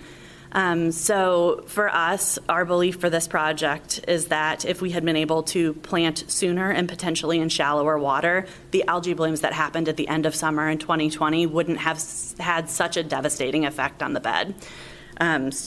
So with that knowledge, we have moved forward. We're working on a clam restoration project right now that is funded by St. John's River Water Management District. UF Whitney Lab is overseeing the production and the installation of the clam piece of this project. FOS is overseeing the seagrass piece. So it was really important to us that we looked at a multiple resource approach to restoration. We know from our experience in the field, my team is up and down the Indian River Lagoon every day doing site evaluations for all these different projects, and we see over and over again that these resources exist together. Many of the oyster reefs that we restored, we've seen seagrass recruit behind the reef, closer to shore. We know that that's happening naturally. We know that clams and seagrass do well together. We found clams, buried under reefs in the lagoon. So it's a natural thing that we want to try to incorporate into our restoration work. So this project is planting 100 clam sites throughout the Indian River Lagoon, but it's also planting 10 sites of seagrass in combination with some of those clam beds. So we're working with FOS. They're going to be installing 1,000 mats spread across these 10 different sites. We're in the process of site evaluations right now we have our 100 clam sites identified. Now we need to figure out which sites will be receiving the seagrass. So that's all in the works. We plan to plant the seagrass piece of this project in April of 2022, and then it'll be monitored. And that piece is so important to know, where it succeeded and why, and where it didn't, and if we can figure out why. So that's where we're at currently today, and we are seeking an expansion for this project to be funded for an additional phase. That's what Julie was referencing in her talk previously. Okay, so where we want to go. We submitted a letter of intent to the Ray NEP proposals for a seagrass restoration project that's community-based. It's an expansion of that first pilot project that we talked about first thing in my presentation today, but it's wider scale and site variant. So we want to look at 24 different sites throughout the Indian River Lagoon and plant 200 square feet of restored seagrass beds. We want to do this with the community. We know that we're not the experts. The zoo is not the expert at seagrass restoration, but we are experts in mobilizing the community and creating passion for restoration. We want to take that next step with seagrass. We feel like we've done well with it with oysters and mangroves and clams, and this is just naturally the next step for us. In terms of restoration dollars for seagrass, this is fairly small peanuts. It's definitely pilot scale because we don't want to sink millions of dollars into something that may or may not work the way we're doing it. So our goal is to find funding for this kind of phase 2 pilot scale project. It includes a seagrass nursery installation at the eel site at the environmentally endangered land sites in Melbourne Beach. They've been wonderful partners with us for pretty much all of our restoration work, so that seems like a natural fit. And then volunteer grow out and planting of the seagrass that comes from that nursery and monitoring to really, really dive into how things are doing and why. And that piece for us is just as important as the planting, because if you put it there and it dies and you don't know why, you haven't really learned much. So for us, that's the goal. That's where we want to head in the future. Our targeted start date for this would be December of this year with the planting of the seagrass next April. We really want to get it out before the summer months hit so it can get really established and grow during the summer months before the algae blooms come. It's about $78,000 in funding. We're bringing over $50,000 in match in the form of a couple different seagrass experts that are going to be working with us and the environmentally endangered land staff. And our goal is to do this project, learn from it, and then that'll kind of provide our path forward. We don't really know what that is yet until we get the results of this one. Yeah. So for us, the zoo is very much committed to meeting the need. We know that the need is seagrass. We want to do that responsibly and with the community's involvement and really do what we know best, which is using our resources in our community to do good restoration while utilizing our experts. Thank you. All right, Ashley, thank you very much. Stephanie. The initial project that you had, is there still any seagrass None of it's left. My team was out this week actually to do a follow-up monitoring event, and there's still nothing. There's seagrass there. It's not in the transects that we planted. So the assumption is that it naturally recruited in those areas, and it's not from our pilot. Because I was wondering if you maybe put clams there, if it might help. It might. Thank you. Yes, Laura Lee. Hey, Ashley. So for the Merritt Island Airport project, I was involved in that project, and the seagrass is still there for that project. Wonderful. They Jim and them have been still monitoring it, and it is still there. My question is, you stated that behind the oyster reefs, you were seeing seagrass recruitment. Do you believe that that's because the oyster reefs are acting as a breakwater? Yes, and this is just anecdotal from what my team sees in the field regularly. I don't have any research to back our assumptions on this other than just what we continue to see. But it is almost always at the base of the reef toward the shore, right behind the oyster reefs. And the assumption is the wave energy there is much less, and it's kind of a trap for the seagrass fragments. They get there, they get stuck there. There's not a lot of wave energy, and they can grow.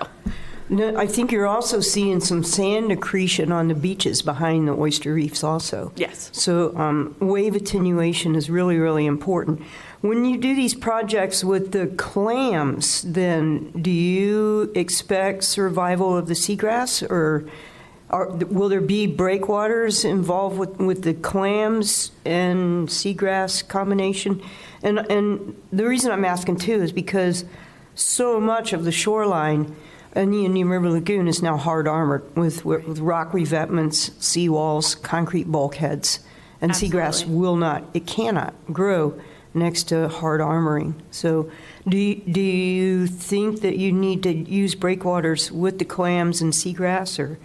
For the clam? Oh, go ahead. Go ahead. For the clam project, breakwaters are not currently included. It's a different type of seagrass restoration for this project. So the way FOS is doing the seagrass piece at these 10 sites is in the form of mats. The seagrass is woven into burlap and then placed on the bottom.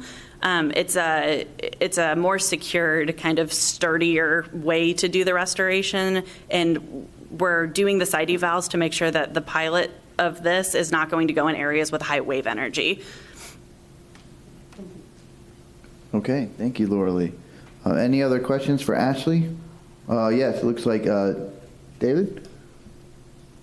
Yeah, just a quick question. Do you know what species of seagrass you guys are planting? We always get these little bits of information, like learning Halophilia is 25% of the light. I mean, is that what was planted in these? We planted shoalgrass at the Eels property for the pilot, and then I'm not sure what FOS is using actually for their mats. I can find out. For the pilot that we're seeking funding for, we've had talks with our research experts about which type to use, and Johnson's has actually come up. We're seeing it move farther north. A couple years ago in our site evals, it was rarely to never seen, and we're seeing it a lot this year in comparison at different sites, and we know that it's hardier.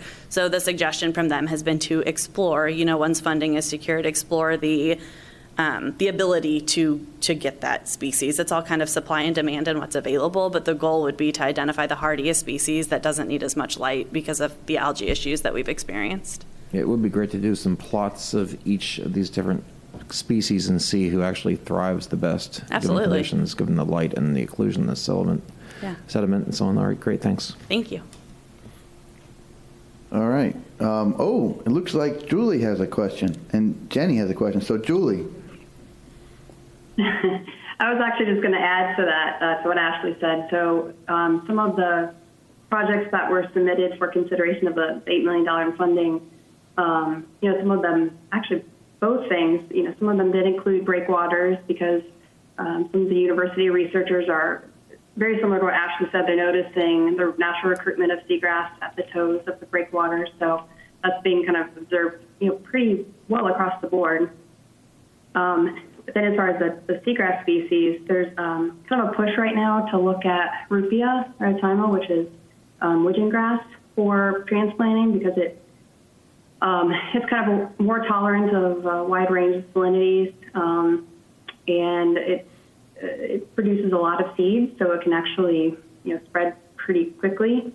And so some of the projects that were submitted were considering the use of that species, as well as halidule, which is the shoregrass. So those were the two primary ones that, at least in terms of the projects that were submitted, are being considered. All right, thank you, Julie. Jenny. I was also just going to chime in. I'm pretty sure that the FOS supply is halidule for the most part. I don't know if they might have other additional species as well, but I think predominantly that's what they're using. And as Virginia mentioned earlier, too, seagrass species supply, not all nurseries necessarily can grow all of the types that we would expect here. And some of them have, I believe, unless things have changed in the last few years, have been somewhat resistant to nursery grow. Maybe Dr. Fonseca could weigh in on that as well. But just an additional consideration when we're picking species is they may not all be readily available in this sort of transplant or nursery facilitated supply. Okay. Yeah, there aren't a lot of different sources of the different species to my knowledge, being cultivated. But the good thing about colonizing or pioneering species like this is you can harvest from existing beds someplace else and move them pretty long distances and successfully reestablish them. Okay. All right, great. So any other questions for Ashley? All right, so it looks no. So let's do this. Let's go ahead and have that discussion. Thank you, Ashley. Thank you very much. Let's go ahead and have that discussion that we were going to have on Virginia's comment about what we could do, and then after that we'll take a break. So Virginia, currently we have no dollars in the plan for grass restoration. Is that correct? That is correct. And, as you've heard, it's a tremendous effort to do the planting. And so when you look at the cost of planting versus the nitrogen that is taken up in the tissues or sequestered in the sediments, and do the math that our plan is based on, it doesn't compete. It's orders of magnitude does not compete. But there are other grants, there are other funding sources that will pay for planting seagrass. They don't cover the monitoring costs. And even the state's $8 million, the only monitoring that $8 million can go towards is what's required in the permit application, which doesn't answer the scientific questions that we need to answer. So I would like us to be able to use our Respond funds to try to fill that gap. And if the committee is in agreement, then we will work with all the players to come up with what that scope would be. Okay, Courtney. Yeah, I like that idea, Virginia. I think using the Respond money to fill that gap is a great way for us to participate in that. I do think switching our plan at this point, so far into it, to actually do seagrass projects, especially because we're still on the cusp of figuring them out. And if we have a die-off and stuff, that brings in a lot of criticism from the community of spending money. That I think all the projects that we have that are programmed now are absolutely necessary, and we need to just stay on that track. And I do see the state is stepping up on the restoration part of it for seagrasses, and maybe we can, we see the gap, and the gap is monitoring, and we have the funds to do that. So I think that is a great idea, Virginia, and I would definitely support that. All right, thank you, Courtney. Stephanie. And I agree. I think that it's really important for us to have that data, not just for seagrass restoration, but it also does impact the other things that we're doing. The clams, the oysters, everything.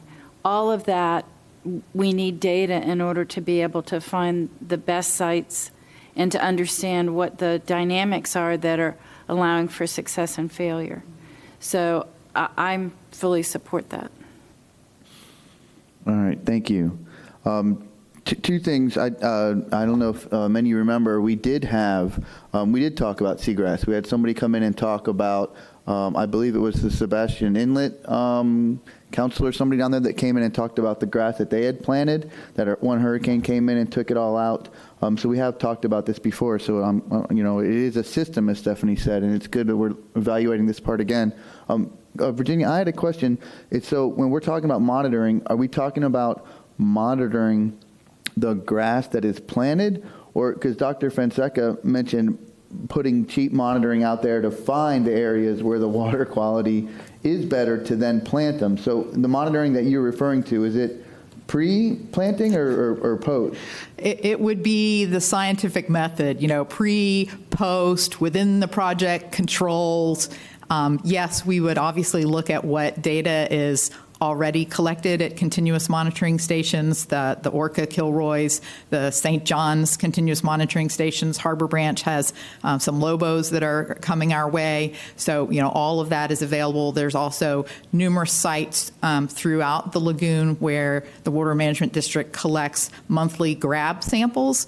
But as Dr. Fonseca said, those aren't necessarily in the beds where we would be planting. And so some of this data is very site-specific. What is the light the levels at the depth where you would be planting seagrasses in that particular bed? What is the oxygen levels in those sediments? So we would need specific little inexpensive probes placed in the areas where the current data points this could be one of the best sites. Well, then, go collect information to confirm whether that is really a good site or not.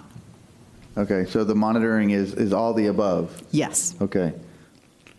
All right. Is there any other questions, or do we want a motion? That was my question. How about, do we need a motion to ask Virginia to proceed forward with incorporating seagrass monitoring, or? You don't need a motion. We haven't done that on our other use of the respond money. I just wanted to get the sense of the committee. I think you have a sense of the committee that we're all in favor, even the ones online who haven't said anything yet. We're probably all in favor of this very strongly. I was going to say yes. So if there is anybody that would like to add an additional comment, otherwise it seems like the oversight committees would request that you do some research on the monitoring for the seagrass and see how we can work with these other partners that are doing this, and that way we can amplify all the dollars that are spent. So if there's anyone else that feels counter or have any additional, go ahead and speak now or forever hold your peace, apparently. All right, that sounds good. So Virginia, is that good? Okay. Thank you very much, Dr. Fonseca, Julie, and Ashley. Thank you very much for your presentations. We'll go ahead and take a let's do a 10-minute break. Thank you very much.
great. All right. Okay. Welcome everybody back. Again, great morning talking about the manatee and the seagrass and what we can do. So that was excellent conversation, and I really like seeing the different entities working together. So excited to see, Virginia, what you guys bring so that we can get involved in that too. All right. So the next thing on our agenda is the project videos. We've got some entertainment for ourselves. Infotainment, I think as they call it, infotainment. So Brandon, go ahead and turn it over to you. So these were some projects that we just completed this last quarter, or at least and so we have the Jackson Court Stormwater Treatment Train. We talked about that a little earlier, so we'll let that one roll, and we were just out filming that this last quarter.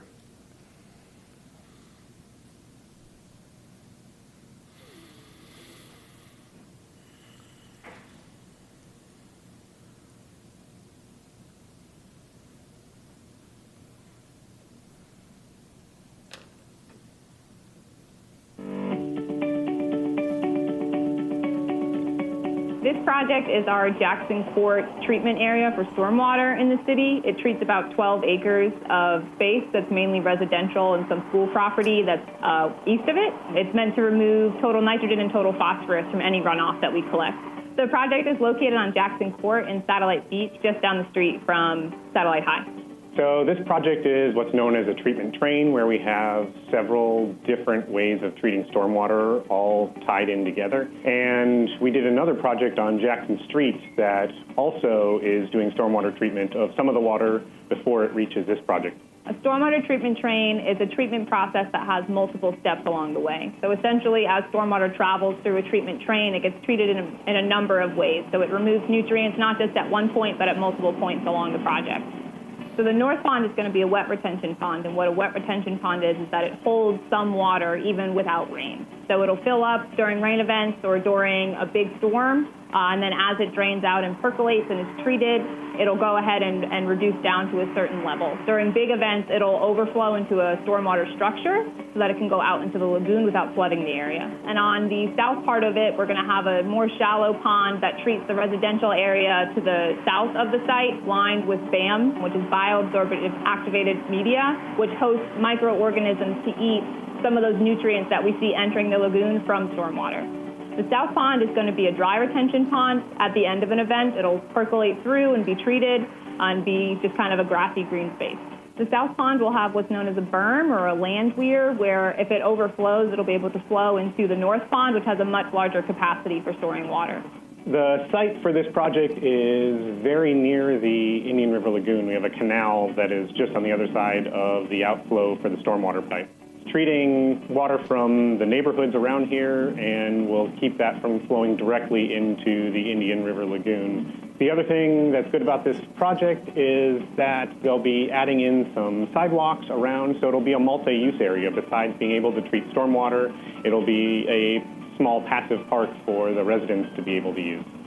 So in partnering with Brevard County for this project, it really is helping us to, A, attain the nutrient reductions that we need to for our community and for some of our reporting and our state issues, but to also show that we're all guided towards maintaining the lagoon and improving the health of the lagoon. So stormwater contributes one of the largest new nutrient sources to the Indian River Lagoon. So it's very important that we are doing projects like this to help reduce that. But there are many sources of nutrients to the lagoon that we are also working to reduce, like septic systems, muck, and upgrading our sewer systems. Combining all of these projects together, we'll be removing about 1.3 million pounds of nitrogen from the lagoon each year and over 105,000 pounds of phosphorus to help improve our Indian River Lagoon system.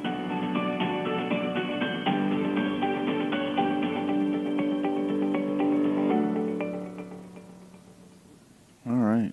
Excellent. Good stuff. Thank you, Brandon. Yep. And then next we have our Ray Bullard Stormwater Project. So this is a project that was utilizing an old pond that was being used by the wastewater treatment plant and was no longer in use. And so they're repurposing it so that we can treat stormwater.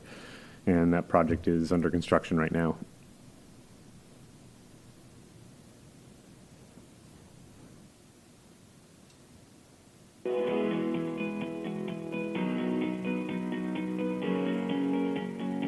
We are at the Ray Bullard Wastewater Treatment Facility, and this project is focusing on a stormwater project where they're creating a wet detention pond.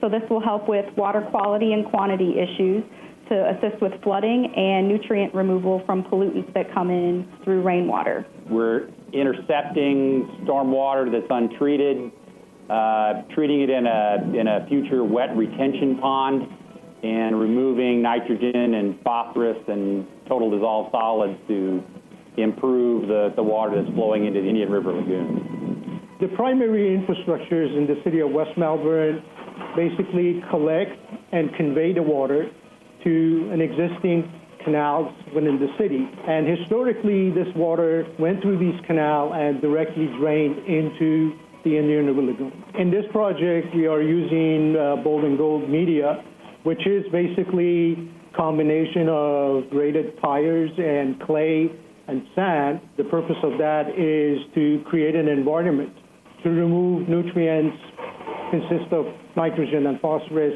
and also total suspended solids.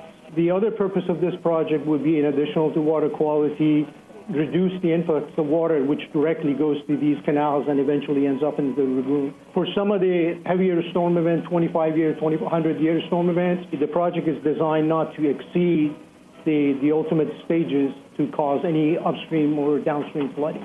This project will reduce total nitrogen by over 13,000 pounds per year and treat over 450 acres that's mostly comprised of single-family residential homes in the area. This project is in collaboration with the City of West Melbourne, St. Johns River Water Management District, the Save Our Indian River Lagoon half-cent sales tax, and the Department of Environmental Protection. This is a stormwater project supported by the half-cent sales tax that the voters of Brevard County approved, and we were pleased that our West Melbourne residents also supported that in the vote. And so this is one of those very rare local projects that actually is 100% grant funded. Having projects that benefit not only the Indian River Lagoon, but locally here with some storm risk reduction by enlarging what was an underutilized line pond for finished reuse. We're getting kind of a double benefit for this particular project. The Save Our Indian River Lagoon half-cent sales tax is going to a variety of different projects, including wastewater treatment facility upgrades, septic to sewer conversions, septic system upgrades, a variety of stormwater projects, muck removal, and oyster bar and living shoreline projects. Residents can help save the Indian River Lagoon at home by blowing their grass clippings back into their yard, reducing or even eliminating their fertilizer use, and scooping their pet waste to dispose of in the garbage instead of letting all of those nutrients flow into the water.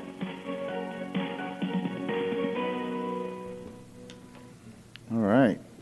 Thank you, Brandon. Yep, and then we have a trio for you this month. So our last one we're going to end with is our My Lagoon story for Susan Hodgers.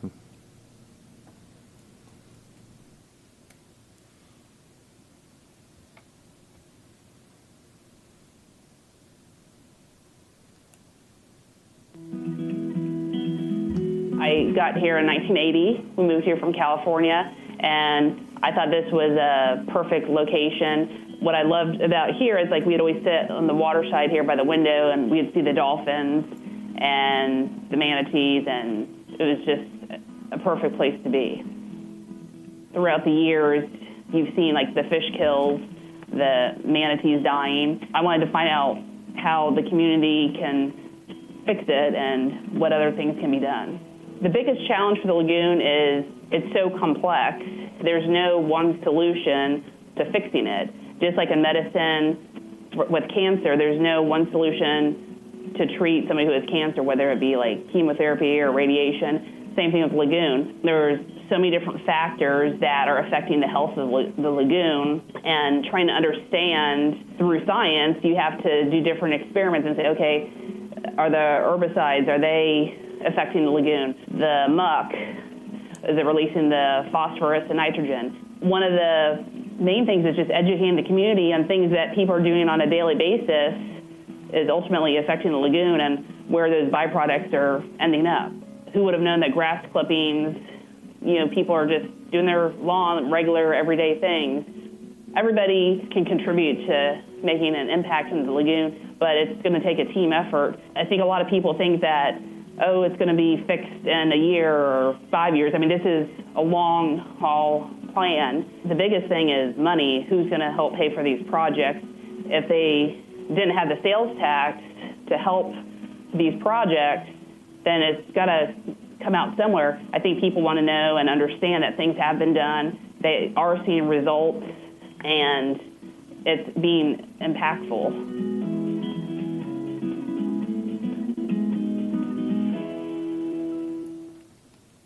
All right. Thank you. Yes, Laura Lee. I have a, well, first of all, I want to congratulate staff because these videos just keep getting better and better and better. The quality, the information, it's outstanding. But I have a stormwater pond question. So, okay, here goes. and pardon my ignorance, but okay, so when we're putting the BAM and these different mediums in the bottom of the stormwater ponds and treatment trains, does it stay there forever, or does it have to be periodically taken out? Do you have to drain the pond and take that stuff out and replace it with new medium, or does it go on in perpetuity? And my second question is, we have these ancient stormwater ponds all over the place, that were put in the 90s, maybe even in the 80s, and they don't have anything in the bottom of them except muck that's been accumulating, in some cases, for decades. So would it be possible to drain those ponds and demuck them and add some kind of medium to those existing ponds to go back and retrofit them? Would that make sense? Thank you. Good questions, Laura Lee. Virginia? Yes. So the first question, how long does BAM work? It depends on what form of media you are using and what you are using it for.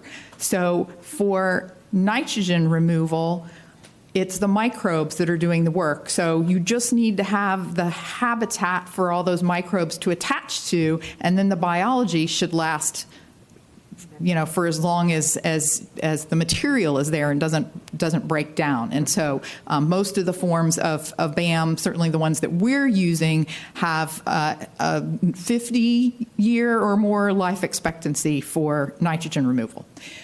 For phosphorus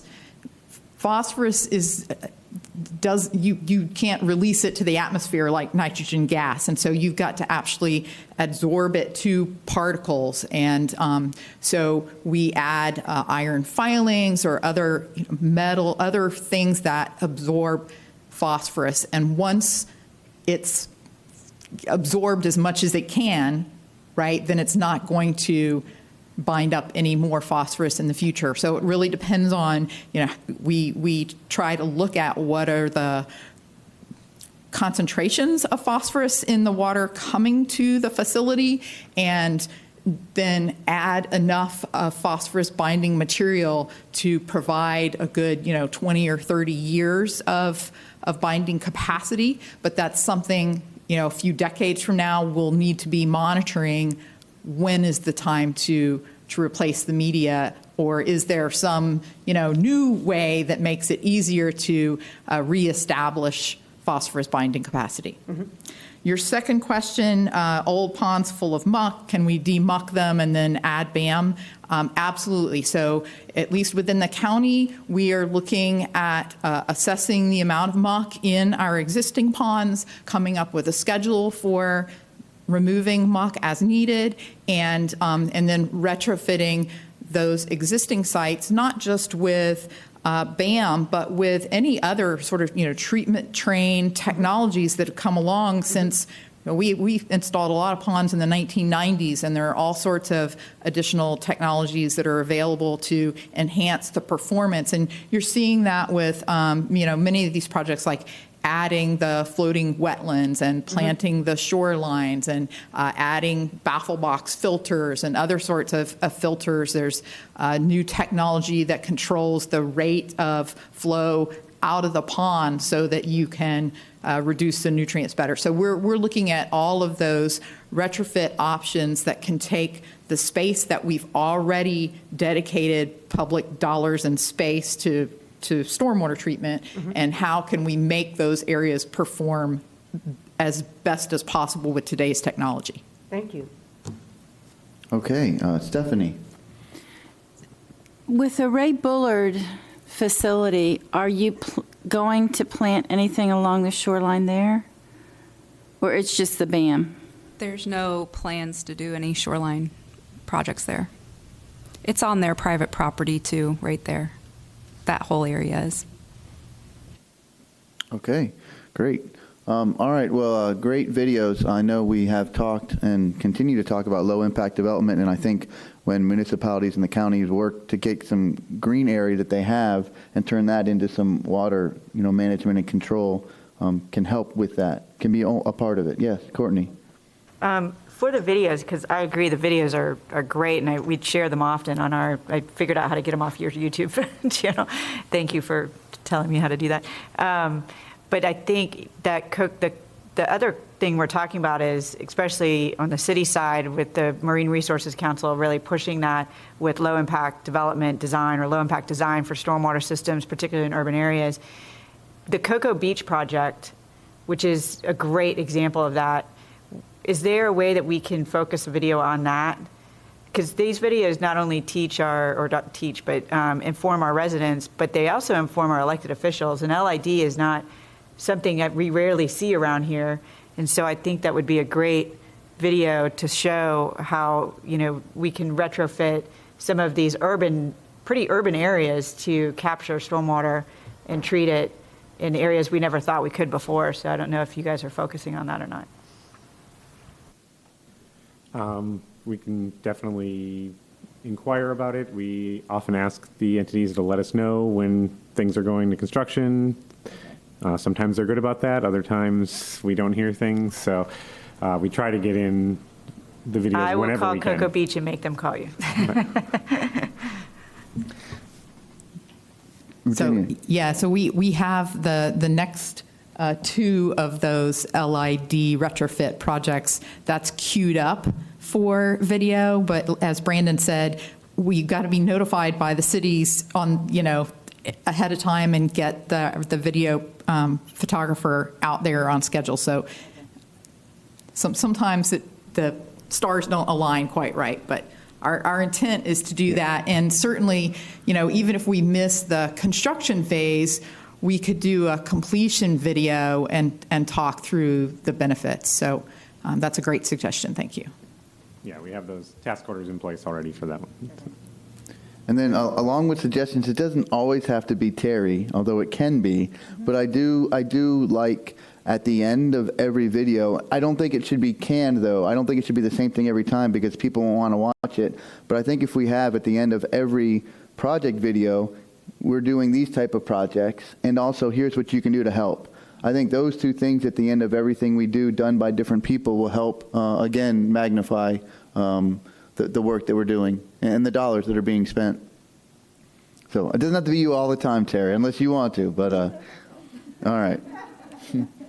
Okay, good stuff. All right, well then that's great. Let's go ahead then, and we will move down into the old business section of the agenda. And I do believe, I'll go ahead and turn this over to Virginia. Okay. So last month, you'll recall Fluster where I was presenting one agenda item and you were looking at something else, and we put the wrong thing in the agenda packet.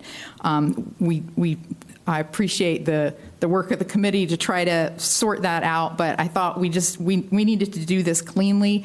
In addition, we realized that I built that off of last year's, but last year we added some project types that were missing from the form, obviously. So most of this is the same as what you approved last month, the $1,500 for septic to sewer.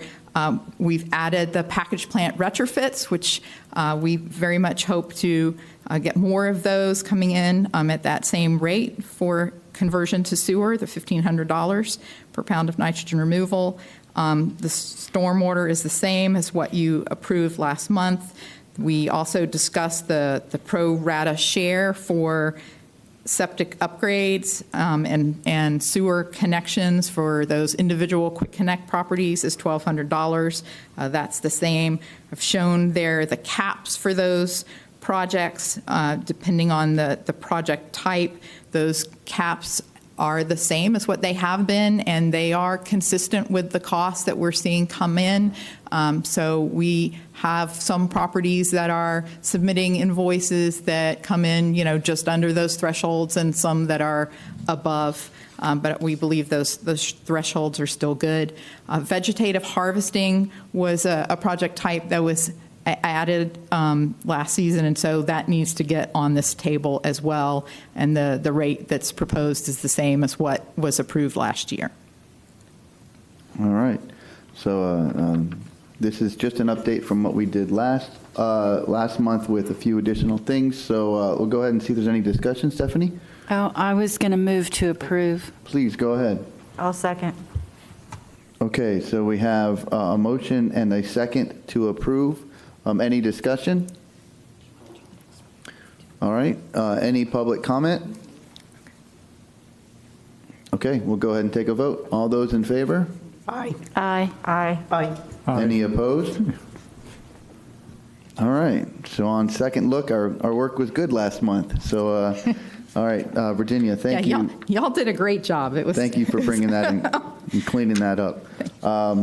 All right, great. So then the last thing that we have on the agenda is our new business, which is contingency funding request for $29,000 for the city of Titusville. Virginia, do you want to take this? This is also in the packet for anyone interested. Okay. So this is a contingency funding request from the city of Titusville for their Dray Field aquatic vegetation harvesting project. The city's request was originally $57,360, and they anticipated removing 574 pounds of nitrogen held in vegetation. However, they removed a lot more than that, and so the benefits were larger, 785 pounds. Their costs, because of the scale of the project operations being bigger, the costs also went up. The language approved in the plan for uses of contingency fund reserve allows to increase funding for approved projects that can be expanded or altered to provide greater nutrient reduction benefits than planned. And then we would do that at the rate for that project type that was established in the most recently adopted plan. So when we follow that criteria and calculate what their actual removal would be eligible for, it comes to $86,413, which equates to an increase in funding of $29,053. And we have the request letter from the city of Titusville, and Sandra Reller is here if you have any questions. All right. Sandra, is there anything you wanted to add?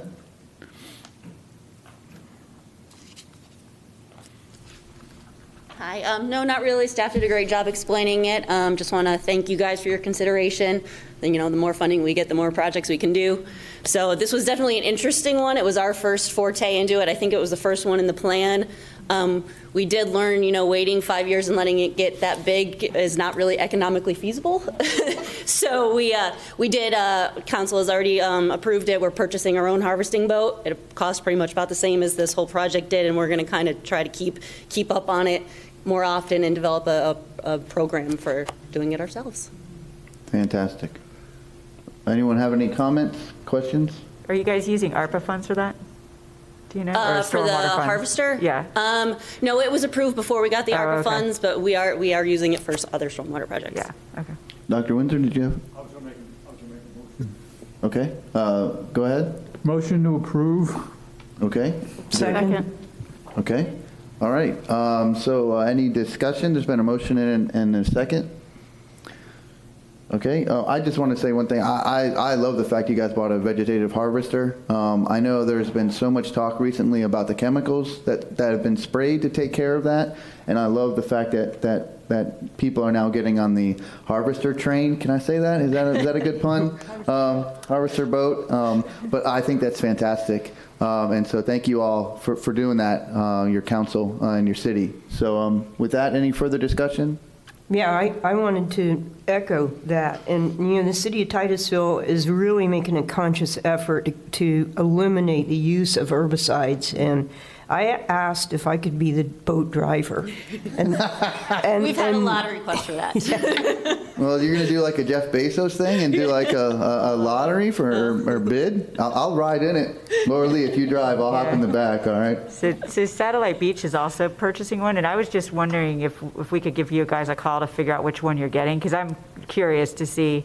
I know that some harvesters that were purchased in the past broke down and weren't the best. So absolutely, I can send you the invoice. That would be great. Yeah. Okay. Thank you. Maybe we can get a discount, a twofer or something. Twofer. Buy in bulk. Yeah. All right. We've got some questions. Kimberly. I just wanted to also agree with the fact that it's excellent to see us moving towards the direction of harvesting. And you pointed out that 5 years was long to wait to let that growth come up. So I just think that's a really important point as we move forward with discussion on funding and other projects. It is really time sensitive, that the vegetation is more easily cultivated at a lesser expense, maintained and done regularly. So that's excellent. Thank you. Thank you, Kimberly. David? I was just curious, is there a specific use that's done with all the harvested vegetation, or is it different applications? Any of you go to feed or things like that? We did not. We took it to the landfill. All right. And so let's go ahead and take the vote. Kimberly's got another question, looks like. Yeah, are there plans to initiate a program for that harvested vegetation to be disposed of, composted, even if that's not something that you've already been utilizing so far? Is that something that could be put into plans for just future use? Yeah, absolutely. We can look into that. That would make sense. All right. All right, so we'll go ahead. It may even be a Oh, sorry, Kimberly. There may even be there may even be a value to that in composting and in fertilizing in different areas. I did want to say, since I mentioned that, though, just point obviously the integrity of that material would need to be tested. Make sure there weren't pollutants or high amounts of glyphosate in that rubbish as well. All right, great. Okay, so we'll go ahead and take a vote. All those in favor of approving the additional funding request, say aye. Aye. Any opposed? All right, thank you very much. And Virginia, that was something that I had too. I know the West Melbourne, we showed in the video, the West Melbourne project, and I just didn't know if mentioning to some of these project entities that, they may want to start thinking about the harvesting as we're doing it, because maybe they just don't know. So that might be a good thing. All right. So with that, we'll go ahead and go general public comments. I do have a comment card from Clint Wilson. Clint, please come on down and your name and your address and give us your comment. My name is Clint Wilson, and I've started a company here a while back called RDI Aquatics to try to help out in the river. Started designing and building oyster habitats. Shortly after we got that going, of course, y'all remember the river turned to that nice pea soup color we had. Well, all that material sunk to the bottom of the rivers really shortly and fast and died within 4 days on all the rivers and all the canals. Sunk to the bottom, created all the gases and all the mess. And, well, then we had flounder all up and down the river that were dying. We had crabs coming out of the river. Everybody's talking about what we're doing on the river. We've got the canals that are feeding our rivers. And when most folks agree that most of the material is coming from the canals. The river just cannot handle that much coming out of these man-made canals. We're going to need a man-made solution for the canals, at least to hold over the canals and our fish, all the life that we have, until these other plans that y'all have been doing, like the septic systems, the water runoff, the weed control, the water control, all of this We've got to keep our canals alive. And about the only way you can really do that is to go ahead and start with aeration, diffuser type aeration. So that's what I'm trying to get into. I've got 1,293 waypoints, all the way from 528 to 192. And that is putting in canals approximately every 300 feet apart in all the canals. These aeration units are diffuser type. They sit on the bottom of the river, or the bottom of the canal. The weighted air lines going to shoreline to a small compressor. And by means of doing this, we are basically vacuuming up the gases and everything that's settled on the bottom. We're aerating the water column so that we can get rid of the anaerobic bacteria, which is what we smell, all that nasty smell everywhere, replacing it with the aerobic bacteria, which consumes this muck faster than any other material. We can also, it improves the water quality for the fish. They can stay alive. So when we do have that fish kill, or we do have that algae bloom or that algae die-off, we do have havens that will survive. We are adding the oxygen that's needed. So everybody's making some of this stuff so complicated when it basically comes down, if we have oxygen, we can fill in a little chain, a little link of the chain that is missing. And in all of our canals, that link is gone. Once you get down cut for a foot deep, 2 foot deep, there is no oxygen. There's no water movement. One of these units sitting in 5 foot of water will move 500 gallons of water a minute. That alone gives us circulation. That helps to slow down the algae growth. Algae doesn't like moving water. So all this benefits that we can get from aeration of all the canals. It's an expensive project, it's a big project, and it's a long-term project. But it's something that can be implemented within 10 months and then just taken care of and maintained the rest of the time. I know my time's about up, but I have brochures for everybody just to show what I'm talking about trying to do. And like I said, I have 1,293 waypoints. We're trying to see if about getting 1,400 put in, which would cover some extra room in the canals that maybe got missed over, like Crane Creek. The other day I left and went all the way to Crane Creek, had his fish kill on Monday. Tuesday morning or Tuesday night, I left and went all the way up to Romeo, Michigan to get extra aeration units to bring down to put in Cranes Creek. And without being insulting to anyone, I was told, we're not interested. I was going to give them the aeration units. They're making money on the water, but nobody's willing to put money back into the water. Those type places need to be where they have to put these in to keep a balance between all the boats that are there. The water's usually deeper in the marinas. We have a lot more dead stuff in the bottom. We have the debris, the grass clippings, and everything else everybody's talking about. Aeration will take care of a lot of that, will help take care of a lot of that in these canals. Get the water moving. And like I said, it's just a safe zone so we can continue with all the other projects that are going to be very beneficial but further out, such as the septic systems you're having to redo. Trying to get people trained to, hey, keep your grass in your yard. Stop the dumping of your swimming pools from your filter systems back into the canals. There's many things nobody's looking at, but to try to get the communities really excited where the problem is, by me going into their canal and installing 4 aeration units down their canal, they see what's going on right now. We can help motivate. The videos you've seen, I've never seen none of them, and I live here. I'm not a guy from out of town trying to come in and get some of the money. I've seen it. I've worked on the river for years. I was raised up on fish farms at 21, growing catfish. I'm here. I was born in Key West, Florida, so another mile I'd have been a dolphin. I want to see things change. And the only project I've got is to work on this river. I'm not a scientist. I'm the guy that you can say, go get it done, and I'll get it done.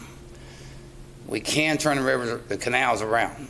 If we can turn the canals around, we can start making a difference in the river on clarity or algae blooms and everything else. But it's going to take, like I said, every canal, save our canals. That will add to the conditions of the river. Supplement everything that everybody else is doing.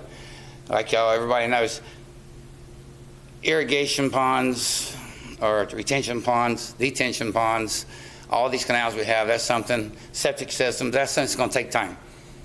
The river's dying now.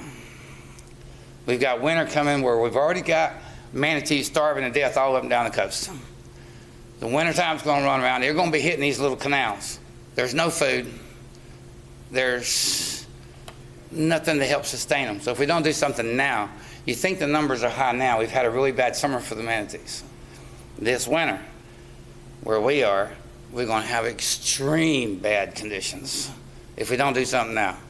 My project of putting in the 1,400 aeration systems can make a difference for our fish. It's not going to make much difference for the mammals, but the material that's going to be accumulated in these canals this winter from the manatees, from their waste and whatnot, that's just another issue we've got to deal with for another year. It's adding to the problem of the turbidity in the river now that's stopping the sunlight from hitting the bottom. Yes, sir. So this is just a matter of I'd like to be able to stand up in front of the committee and say this is what I can do, this is the time frame I can do it in, and this is the cost of it.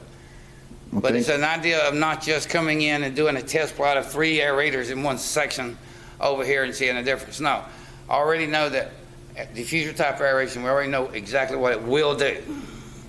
It's a matter of getting them in and do the whole dang area. A little plot over here is not going to make much difference. That's not going to save anything or anybody. Yes, sir. Thank you. It's something to get done right away. All right. Thank you very much. All right. Thank you for your time.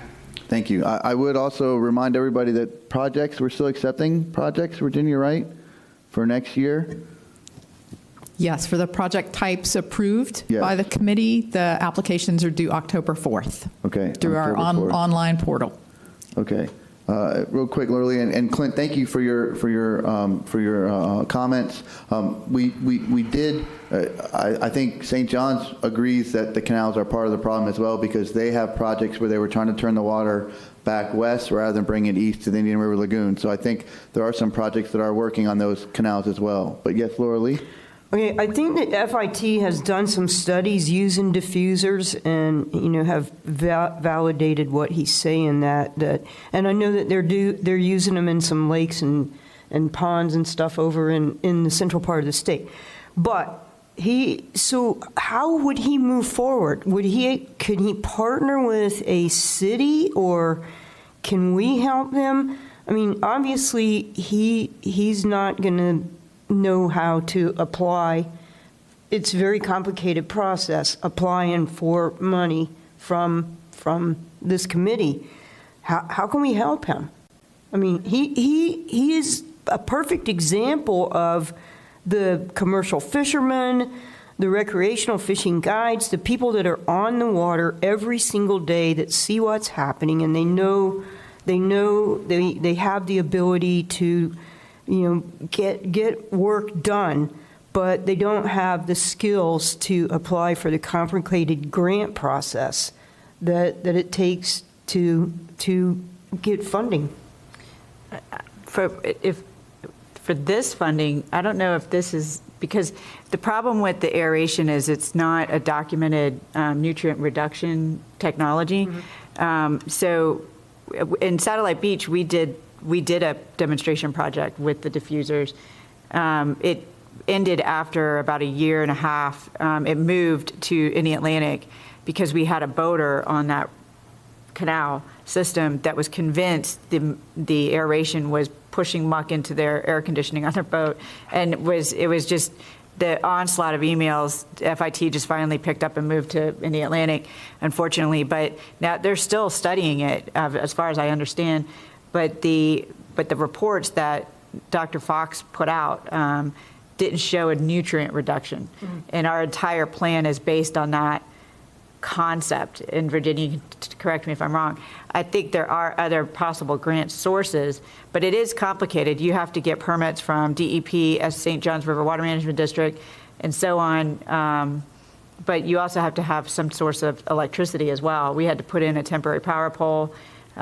We are testing a different type of technology for our ponds because we tried to do it for the canals, a circulation technology, but we couldn't get permits because it was looked at as impeding navigation.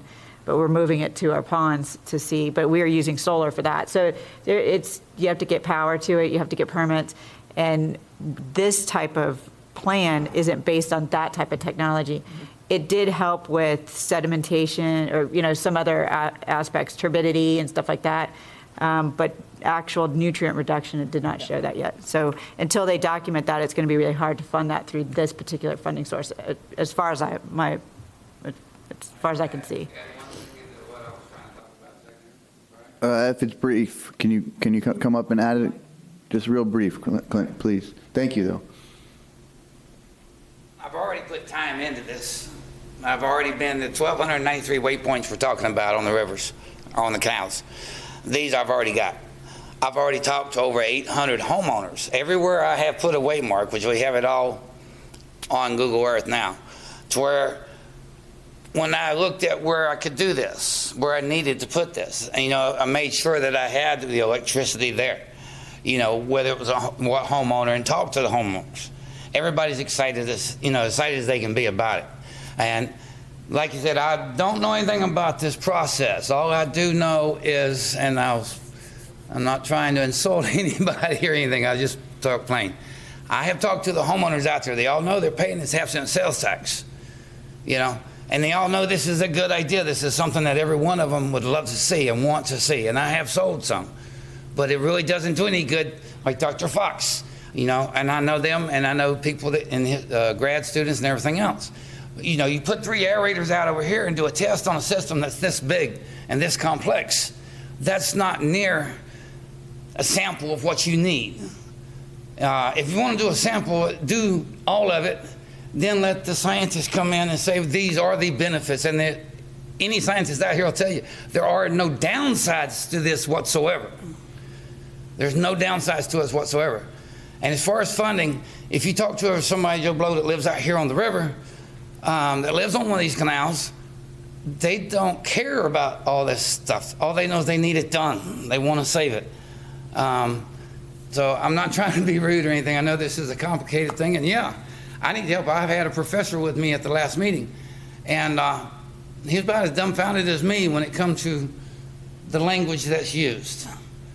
And I'm not saying that it's bad or anything else. It's just nothing I'm not used to. I'm a working guy. Thank you. So thank you. Courtney? Personally, I think, we were looking at that technology after the muck dredging was done as kind of a maintenance, aspect to it, and try to keep, because we did find that even with when we put them in, it did push up the muck, and that's the last thing you want to do, right? You're trying not to spin muck into the water column. So what we wanted to do is put it in after we got it done. So I think their source is going to is the cities or the community or the local government that has the canals itself to do that as a type of maintenance activity, or if they might want to do it before it's dredged, I don't know, but it would be hard for us to justify, because all of the money right now with the lagoon tax is programmed already with projects, right? We have none sitting out there that we have it programmed. So we would have to move money from one project to fund this. And that, when you're looking at a septic to sewer, for example, that's going to take out umpteen pounds of nitrogen and umpteen pounds of phosphorus, and then you're going to replace that with a project that hasn't demonstrated that yet. So that's the only concern that I would have. I agree. I think it is. That's why we tested it in our city, was because we thought it was very worthwhile, and we would have had it still there if it wasn't for that particular homeowner. But I think in the future, you'll see it coming in as more of a maintenance activity than an actual nutrient reduction, unless I see a different report that I have, because the one I read did not show that. So. All right. Thank you. All right, Clint, thank you very much for your comments.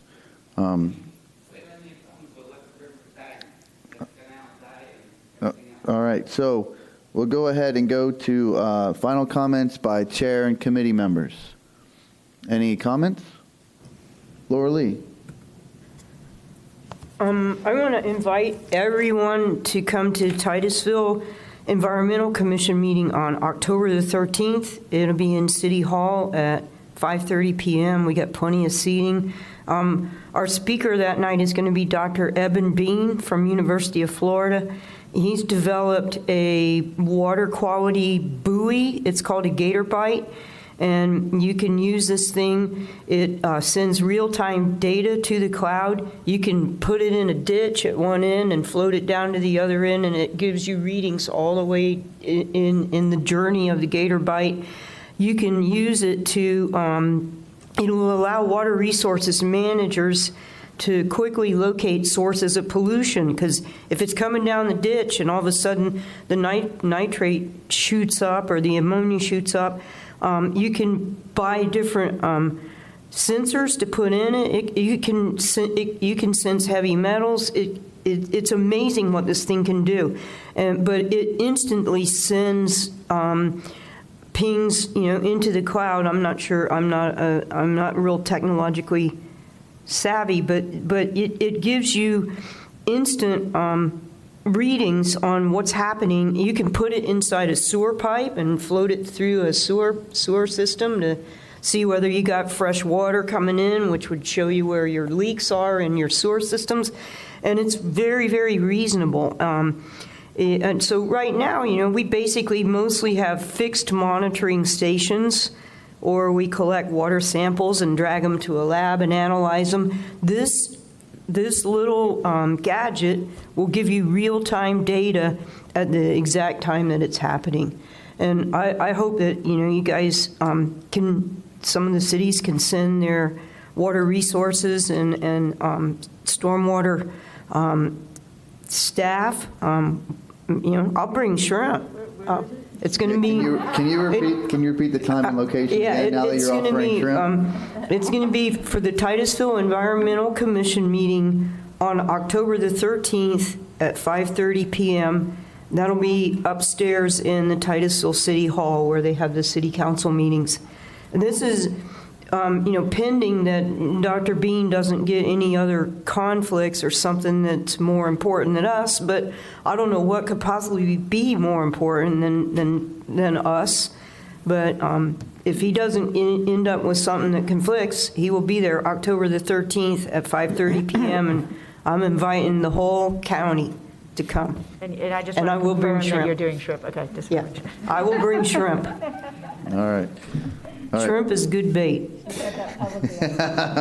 It's good person and fish bait. Is that what you're saying, Laura Lee? All right. That's right. Yeah. Laura Lee, can you email me the details on that, and I'll make sure we get it out on our pages. Absolutely. And things too. Thank you. All right. Okay. Any other comments?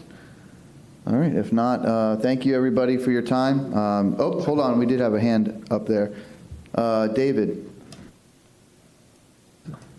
Yeah, just on Clint. I knew Clint before I ever got involved here. He's a really great guy. I had him install some vertical stainless steel 316 stainless cages on my dock posts on my seawall for oysters habitats, so that they wouldn't get buried by muck. By having them vertically, you have a better chance of not getting sedimentation. And I like the idea he has of, I think the aeration is an important thing. And one thing you can do in residential areas, because you have seawalls, is instead of putting it on the floor, it's going to absorb the muck, is you could suspend those aerators 6 or 8 inches or 12 inches above by putting it along the seawall, those aerator tubes, which would provide local, microhabitats that when we do have these anoxic events that kills everybody, the crabs, the fish, and every benthic organism, you can keep regions alive that can better repopulate after the fish kill event, which is what I try to do with my own property. I have some aerators that I've put out myself, but not at the scale which Clint's talking about. I think it's, and I can see how he's frustrated because he doesn't know how to go about, how can he get support to do something that he knows can help and be done. And it would be great to come up with a way to take someone like that and help them walk them through a process or explain to them why this isn't the right resource to be using, but we could find ways to get funding through those resources. And here's how you could solve the problems with permitting, et cetera. That'd be a great use of some of the talents of our I would be happy to show him what permits we had to do for that project, the demonstration project that we did. It depends really where you put it. Like, you don't have to get permits if you put it along your seawall, but you do if you have to put them in the middle of the canal. So those are some of the things we can walk through. And then, like I said before, I do think the local government's probably the best source, because they have to maintain their canals anyway. And but this funding source is problematic, just the way we structured it. I just don't see how we could justify removing a project like that to do another one that's really in the realm of our world, and when we talk about strategies and technologies, is very new, and there's not a lot of documentation on its effectiveness yet, at least to the point where DEP is willing to give us a TMDL for it, or, we don't even have documented reductions for nutrient and phosphorus with that type of technology. So that's unfortunate. It's hard to explain that to people. I could see his reaction. I understand that. But if he would like to figure out a path forward, I'd be glad to sit with him and just talk to him through the challenges that we had, particularly working with homeowners, and then also permitting. We can help with that too. So. That's great. And Laura Lee. Yeah, I would think that if a homeowner was interested, they'd let him run an extension cord to their porch to run an aerator in their next to their seawall in their canal.